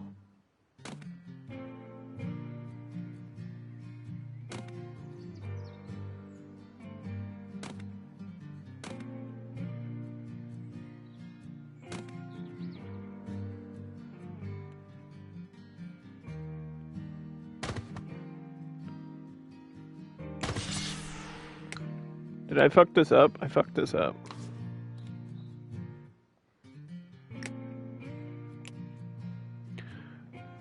Ugh. He didn't know he was gonna blow up after. Maybe not initially, but afterwards, probably. After he saw that his own stuff was gaining so much pop, like he was doing like an internet podcast, and he started like his YouTube channel because of it, and his YouTube channel was getting like millions and millions of views.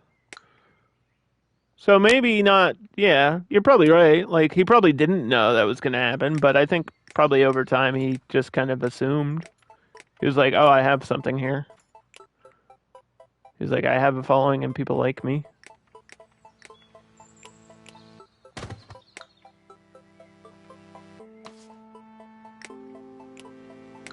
And he's respected by comedians, dude. That's huge. I said it earlier, but like, that's huge. If you get other comedians to respect you, that's huge. That's like beyond most other things. Because that's hard to do. Because most comedians hate Jimmy Kimmel. They hate Seth Meyers. They hate Jimmy Fallon. But they love Conan. Most comedians I talk to, they love Conan. Because he's like one of the boys. You know? They don't see the other guys as that. Because they were never that. Fallon, I don't think ever really did stand up. I think he went straight to SNL. I think he was scouted. I think Fallon was scouted, if I remember correctly. He might have done comedy, but it wasn't good. I can tell you that. It's not like he popped off in the club or something.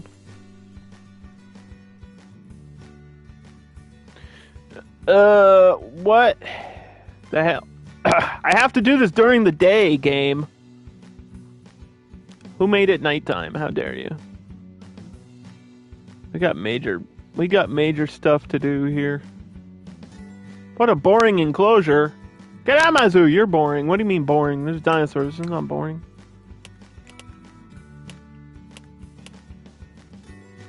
Gotta move. Move! Animals. Move. Select all. And then we go over here.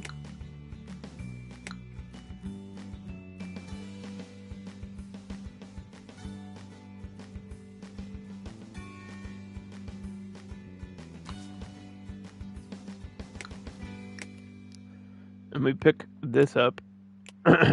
Is this high wire? I think this is electric wire that they want. For the Brachiosaurus? Why? Is it dangerous? Why how is the Brachiosaurus dangerous unless it like steps on you? I don't understand.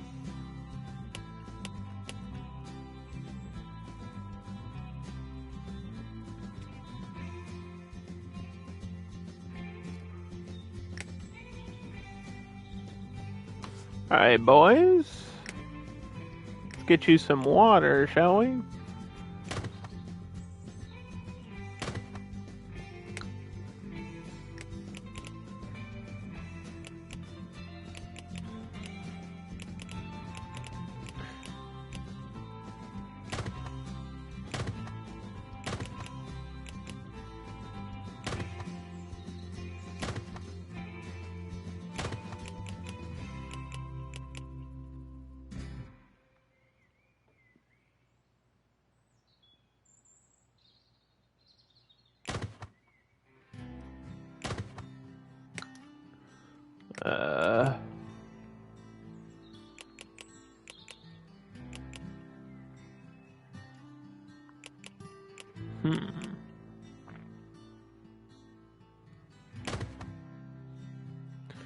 I really don't know. Guess we'll put in balls again.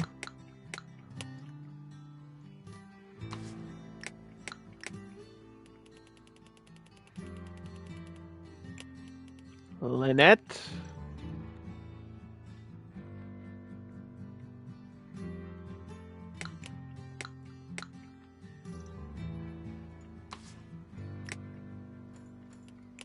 Why are you not searching? Quick hire. Ah, instant hiring. Look at that. You can instantly hire somebody and assign them. And we have to go back down the list. Oh my god. Take this person off. Alright, so the Brachiosaurus will be arriving here in the next day. The machine here is done cloning.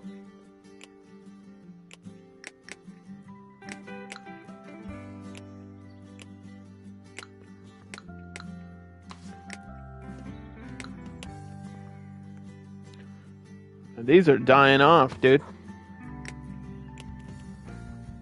And it's not even a contraception thing. I think my female just died of old age, so I'm not getting new ones.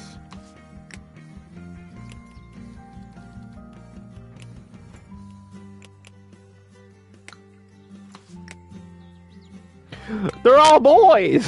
Oh no. Oh no! Why does this keep happening? The dinosaurs are going extinct again. And it's all my fault. Oh no.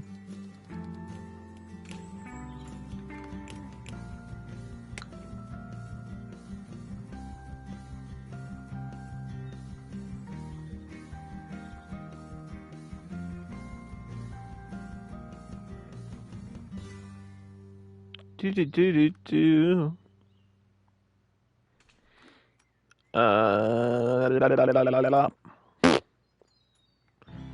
Okay, so these guys are bouncing. What's the deal with these? Because they're not going to stick around. They needed electric fences the whole time, by the way. They have the nickname terror birds. These carnivorous, flightless birds were one of the largest species of apex predator in South America. It is like a mix between an ostrich and a flamingo. And I don't like it. And we're not keeping it. And I need to hire another janitor for up there. Boy, they keep you working, huh? They keep you busy in this video game. Quick hire. And now, this is just animal keepers. In order to find the janitor, you have to go down here, click at the bottom. Oh my gosh. And zone. Like so. Pick that trash up for me, will you? I don't know why there's so much trash over there. We have $400,000, by the way. I think we got that money because of the advertising in the spa. We can close this bracket. But what I need to do is, egg. Oh no, there's a gap. There's a gap! No! No! Oh no, what do we do? What do we do, chat? We're gonna have to click and drag this whole exhibit up. Just to put a stupid trash can in the corner. Unbelievable. Gonna have to go up one space. This is so lame. That's so dumb. It's all about the eggs. Nothing else matters.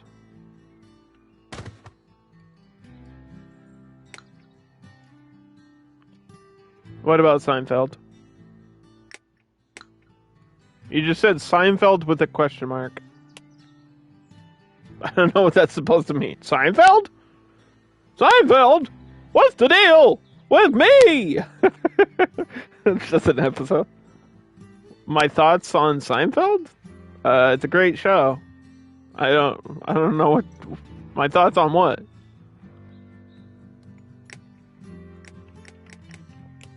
It's observation humor. It's like the easiest thing ever.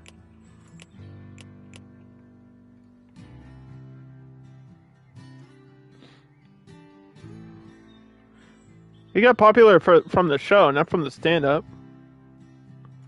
What do I think about Jerry Seinfeld, the comedian? I think he got popular from the show, not from his stand-up. I don't know what other thoughts I have about him. I think most of that is because of Larry David, not because of him. The show is called Seinfeld. So obviously Jerry Seinfeld is more famous than Larry David.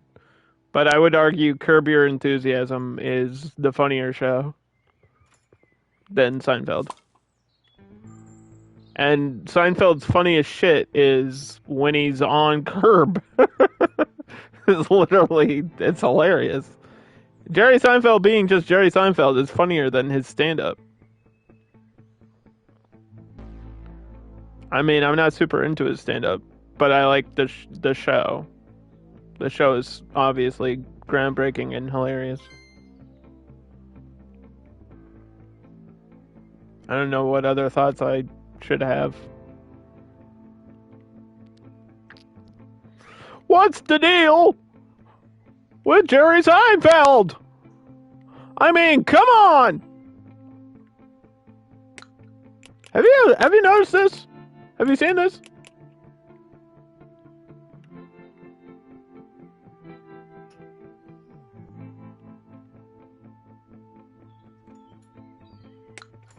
I can't build in the dark. Who puts night mode in video games? Is my Brachiosaurus here? It is. My Brachiosaurus just got dropped off by a helicopter. Look at them. Oh my gosh. They're gigantic. Brachiosaurus have large nostrils and massive air sacs to breathe in large amounts of air. Their hearts are incredibly strong, pumping blood way up their long necks to their heads.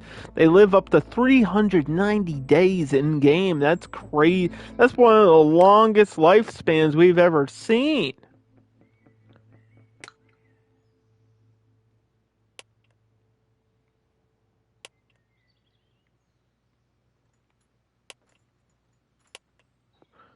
We got the Brachiosaurus.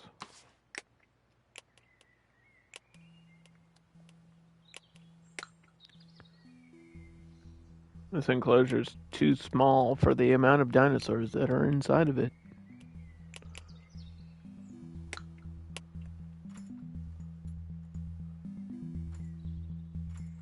As is the case for my entire zoo.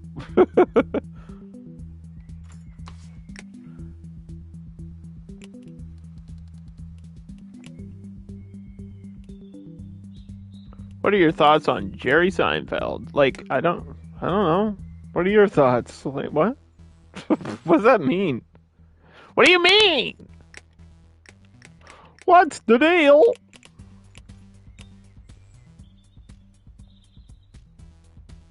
Did he ever actually say what's the deal with airplane food? Did he ever actually say that? Is that a real thing that he said one time? Or did I make that up? Because that's like my go-to Seinfeld thing.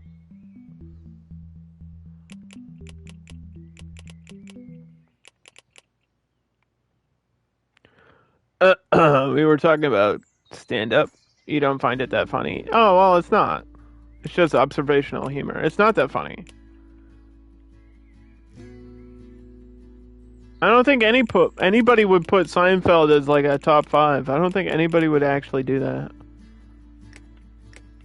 If you want to say Seinfeld, the show is top 5, I could see an argument for that, but I wouldn't say that.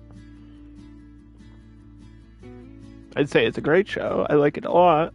I think my favorite episode is actually the marathon, the Superman marathon episode. It's probably the funniest thing they've ever done. That dude, the whole gimmick of him being Superman is so genius because he loves Superman, and he literally becomes Superman in the episode.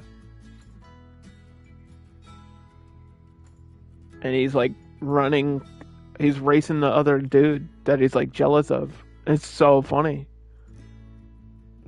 And they play the theme song like this. It's great. Can't do that today. Nobody would understand the reference. Everybody would be like, what the hell are you talking about? That joke only works if you know who the hell Superman is.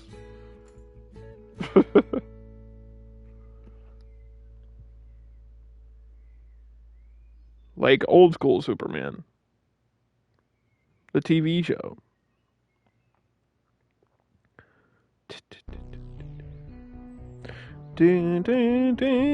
Alright, guys, we're getting there. We're getting there. We got volcanic rocks unlocked. How much is left? Because I have to go to the bathroom. We've got like 8 or 9 more. We're at 42 of 51.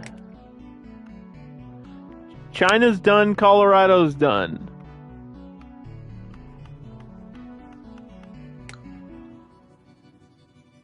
I have to go to the bathroom. I'll be right back.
Okay, I'm back. 29%, 23%, 36%. I think that next one is the Stegosaurus. That's what it looked like to me from that picture.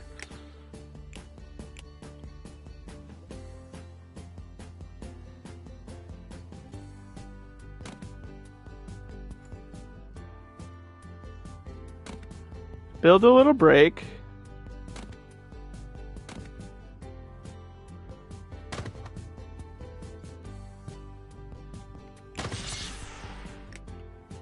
All right.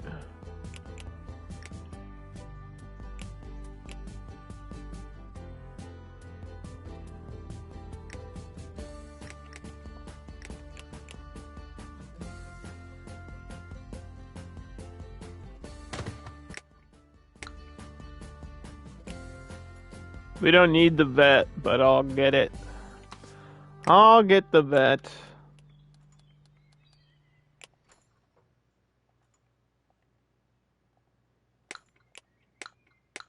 I'll do it.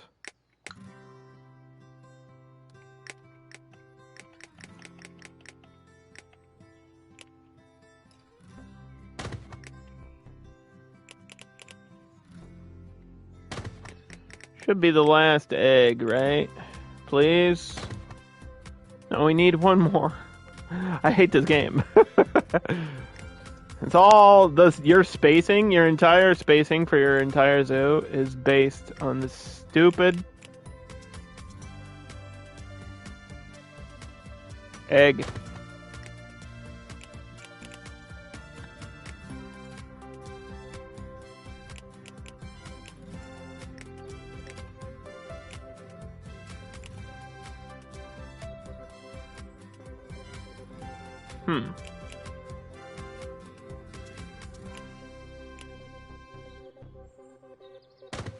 Think soda.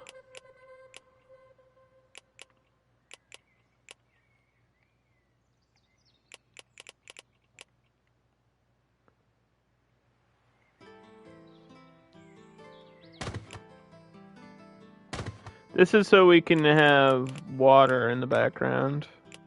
You do need to create some space for water and stuff. And we'll get an ATM back here as well.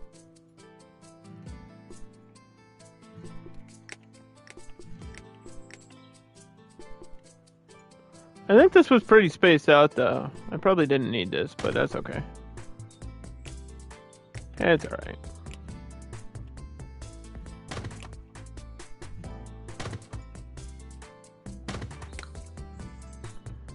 We've upgraded to all of these. Yeah, we're finishing this DLC. One way or the other. I want to beat this game. We're very close. The problem is I keep getting slowed down by the constant overpopulation issues. But I put contraception on as many things as I can, so.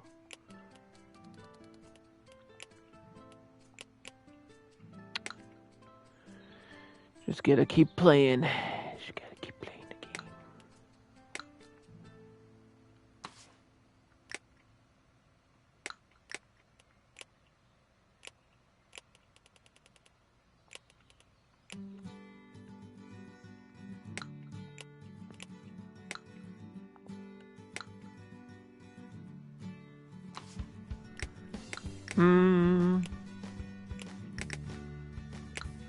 I swear to God. This better be a female bird.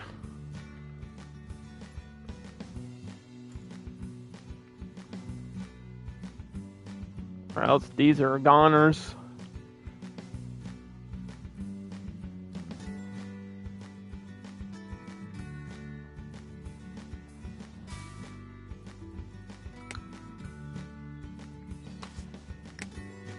Yay, we did it.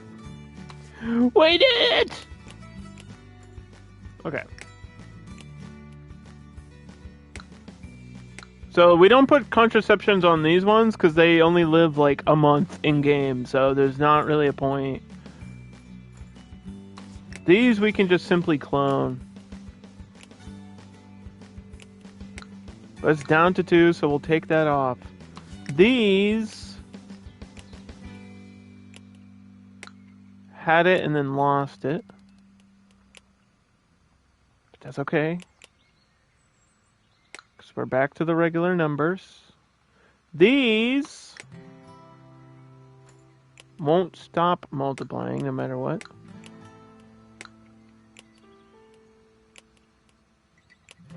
I think most reptiles live a long time, so. Drop 5. Yeah, what's their... Yeah, these live like over a year. So we're good for a while. It's the short-lived things that you don't want to run out of.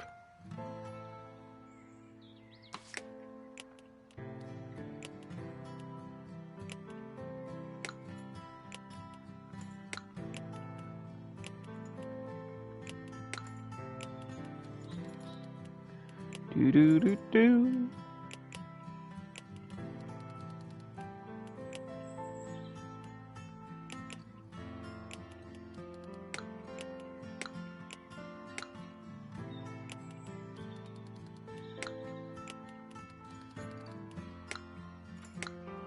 We got the turtles, we got the camels, we got the borbs. We've got too many pterodactyls and not enough of the other ones. How are we running out of this type? The other bird. How did this happen? That doesn't even make sense to me. We ran out of one bird, but not the other.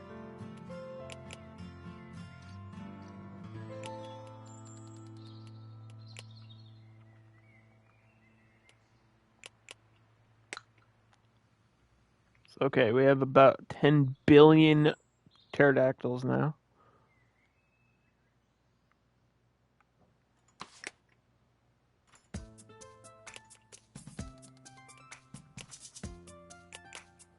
Keep our saber-tooth numbers low. Keep these around 4.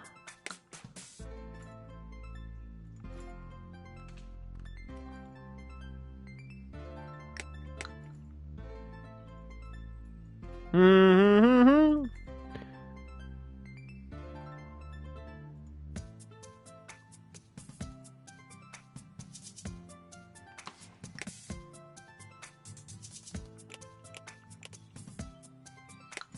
I don't know if they're not being fed because the person's not over there, or what's going on. They have a person on them. So I don't know what the issue is. 45%.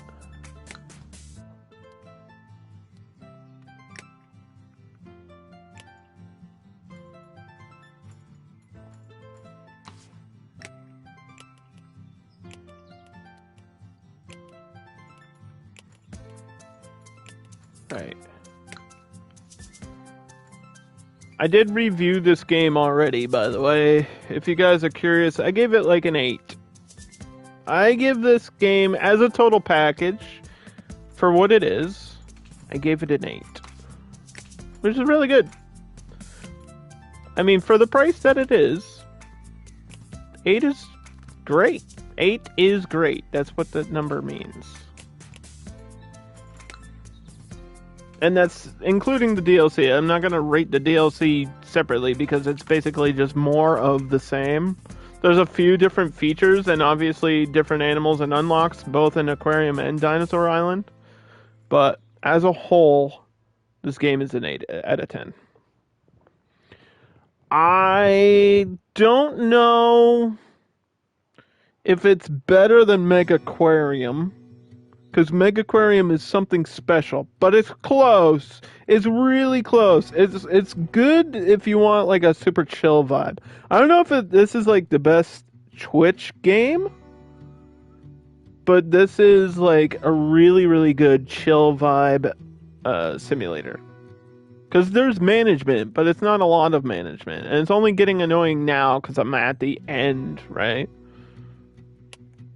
And it's like the things I'm doing are so monotonous and we've done them a million times now. Like I have gotten to the point of the game where it's become repetitive because every simulation game, no matter how good it is, always has some sort of repetition loop.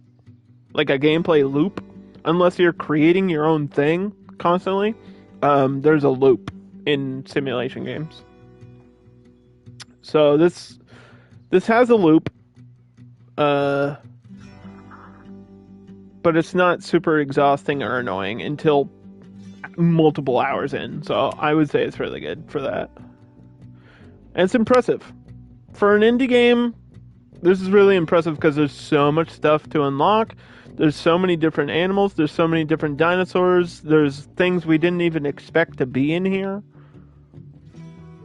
The Aquarium Odyssey DLC it's a different vibe. It's really cool.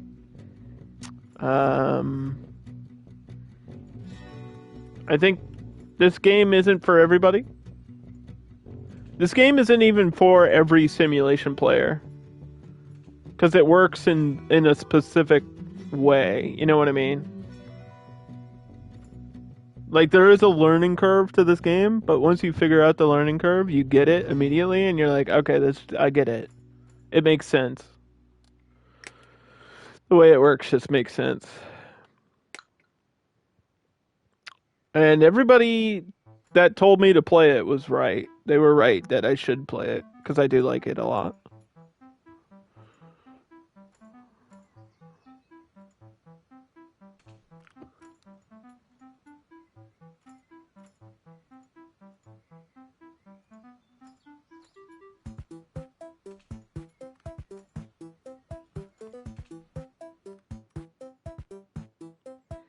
Like we had a zoo that almost filled up the entire map in the main game. We played We played 1 full year in main game. We played like 3 streams on the aquarium DLC, and this is like my 3rd stream on the dinosaur DLC. And I don't feel the need to show off Sandbox because it's just more of the same. It would be nothing new. It would just be this, but all over again. And I can't do it. I'm sorry. Like I'm kind of just I'm like done with the game. Like I've hit the end. We're at the end. I've got like 3 more things to unlock. And I'm just like, it's like I feel like I've done everything there is to do in this game.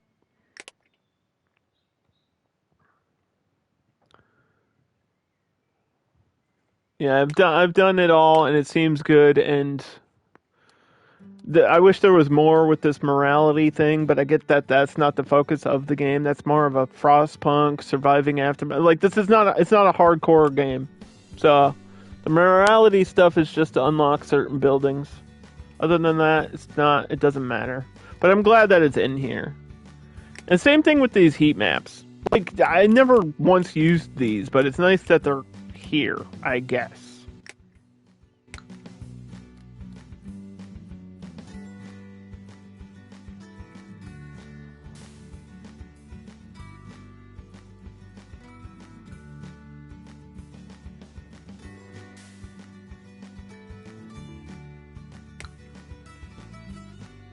Like my unlock board is almost done.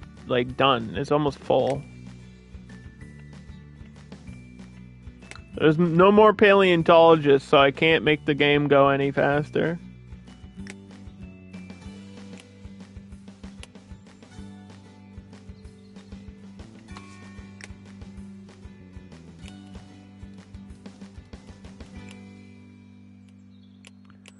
I cannot.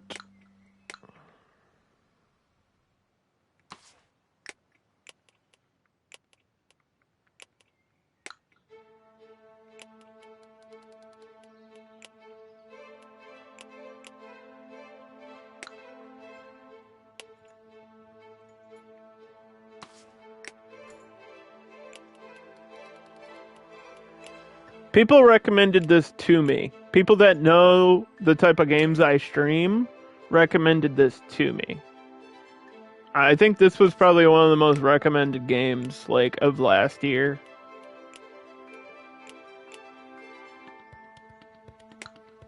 For me to play. Everybody was like, dude, you gotta try this, because these are the types of games you play. And it is. It is.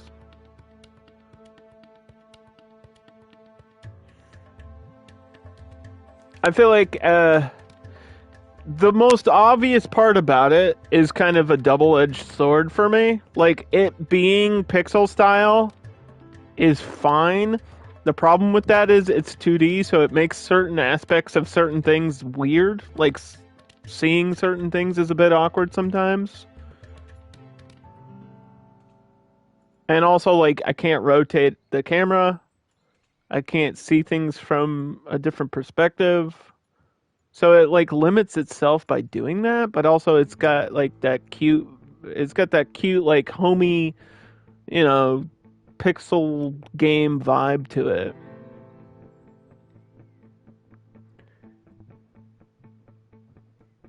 And I'd rather play this than the first Prison Architect. I think this is better than Prison Architect, to be honest. I'm hopeful for Prison Architect 2. And I know they're going 3D with it, so that makes me excited. And I know Let's Build is making another game. We talked about that last time, that Let's Build blank. I don't know if it's going to be let's build a theme park, let's build a hospital, let's build a furniture factory. Well, I don't know what the heck it's going to be. I hope it's not campus, hospital, or theme park, because I feel like we got those covered. I hope it's something out of the box and totally different and fun. It could be farm. They could totally go farming. They could build like a secondary Stardew, but I feel like that's already been done. There's so many farming games on PS5 right now. There's like Paleo Pines, there's Stardew Valley, there's Harvest Moon, there's like all that stuff. There's like a million of them, dude. There's like a million copycats of farming games. So I hope they don't go down that route because there is farming in this. Like, there's a whole page for farming, and we did it in the main game. You don't really need to do it in the DLC. Yeah, Stardew Valley kind of blew that whole genre up, and it got super popular. But I know everybody loves it.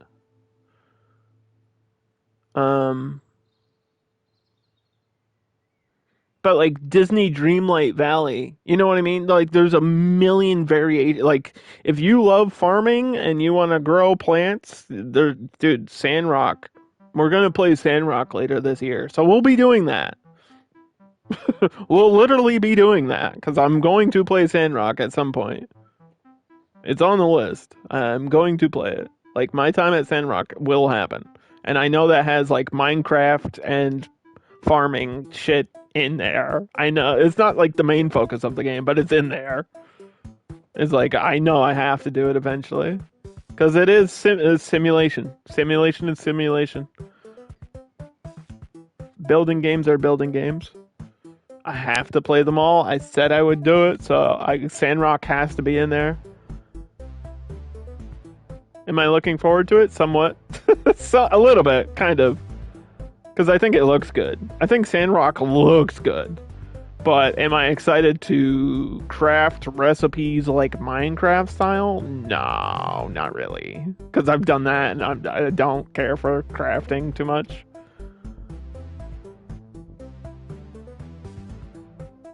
I don't care for crafting in games too much. You know, my experience in crafting is put two things together and make a third thing in Fable, and that's about it. We'll do one last day here. I don't think we're gonna get these. Unfortunately, they're not going fast enough. I can't make the game go faster than it's already going. I'm like fast forwarding and it's just not catching up to where I need it to be.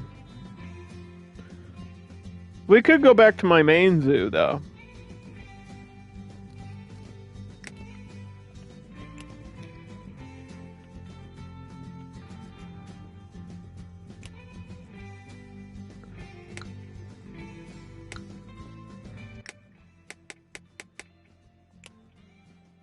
Alrighty.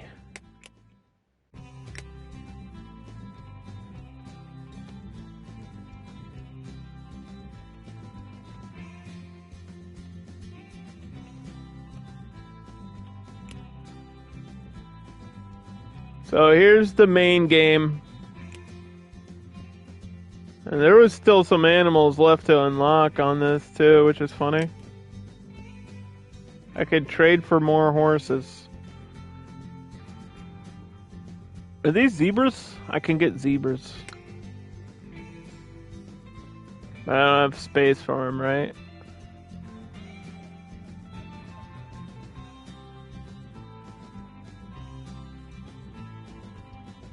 Oh my god, that's why. That's why we stopped playing. $350,000. What are you fucking insane? No wonder why we stopped. What the hell? And all the attractions are like over here.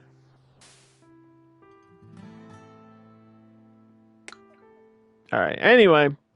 So that is, Let's Build a Zoo. I gave it an 8 out of 10.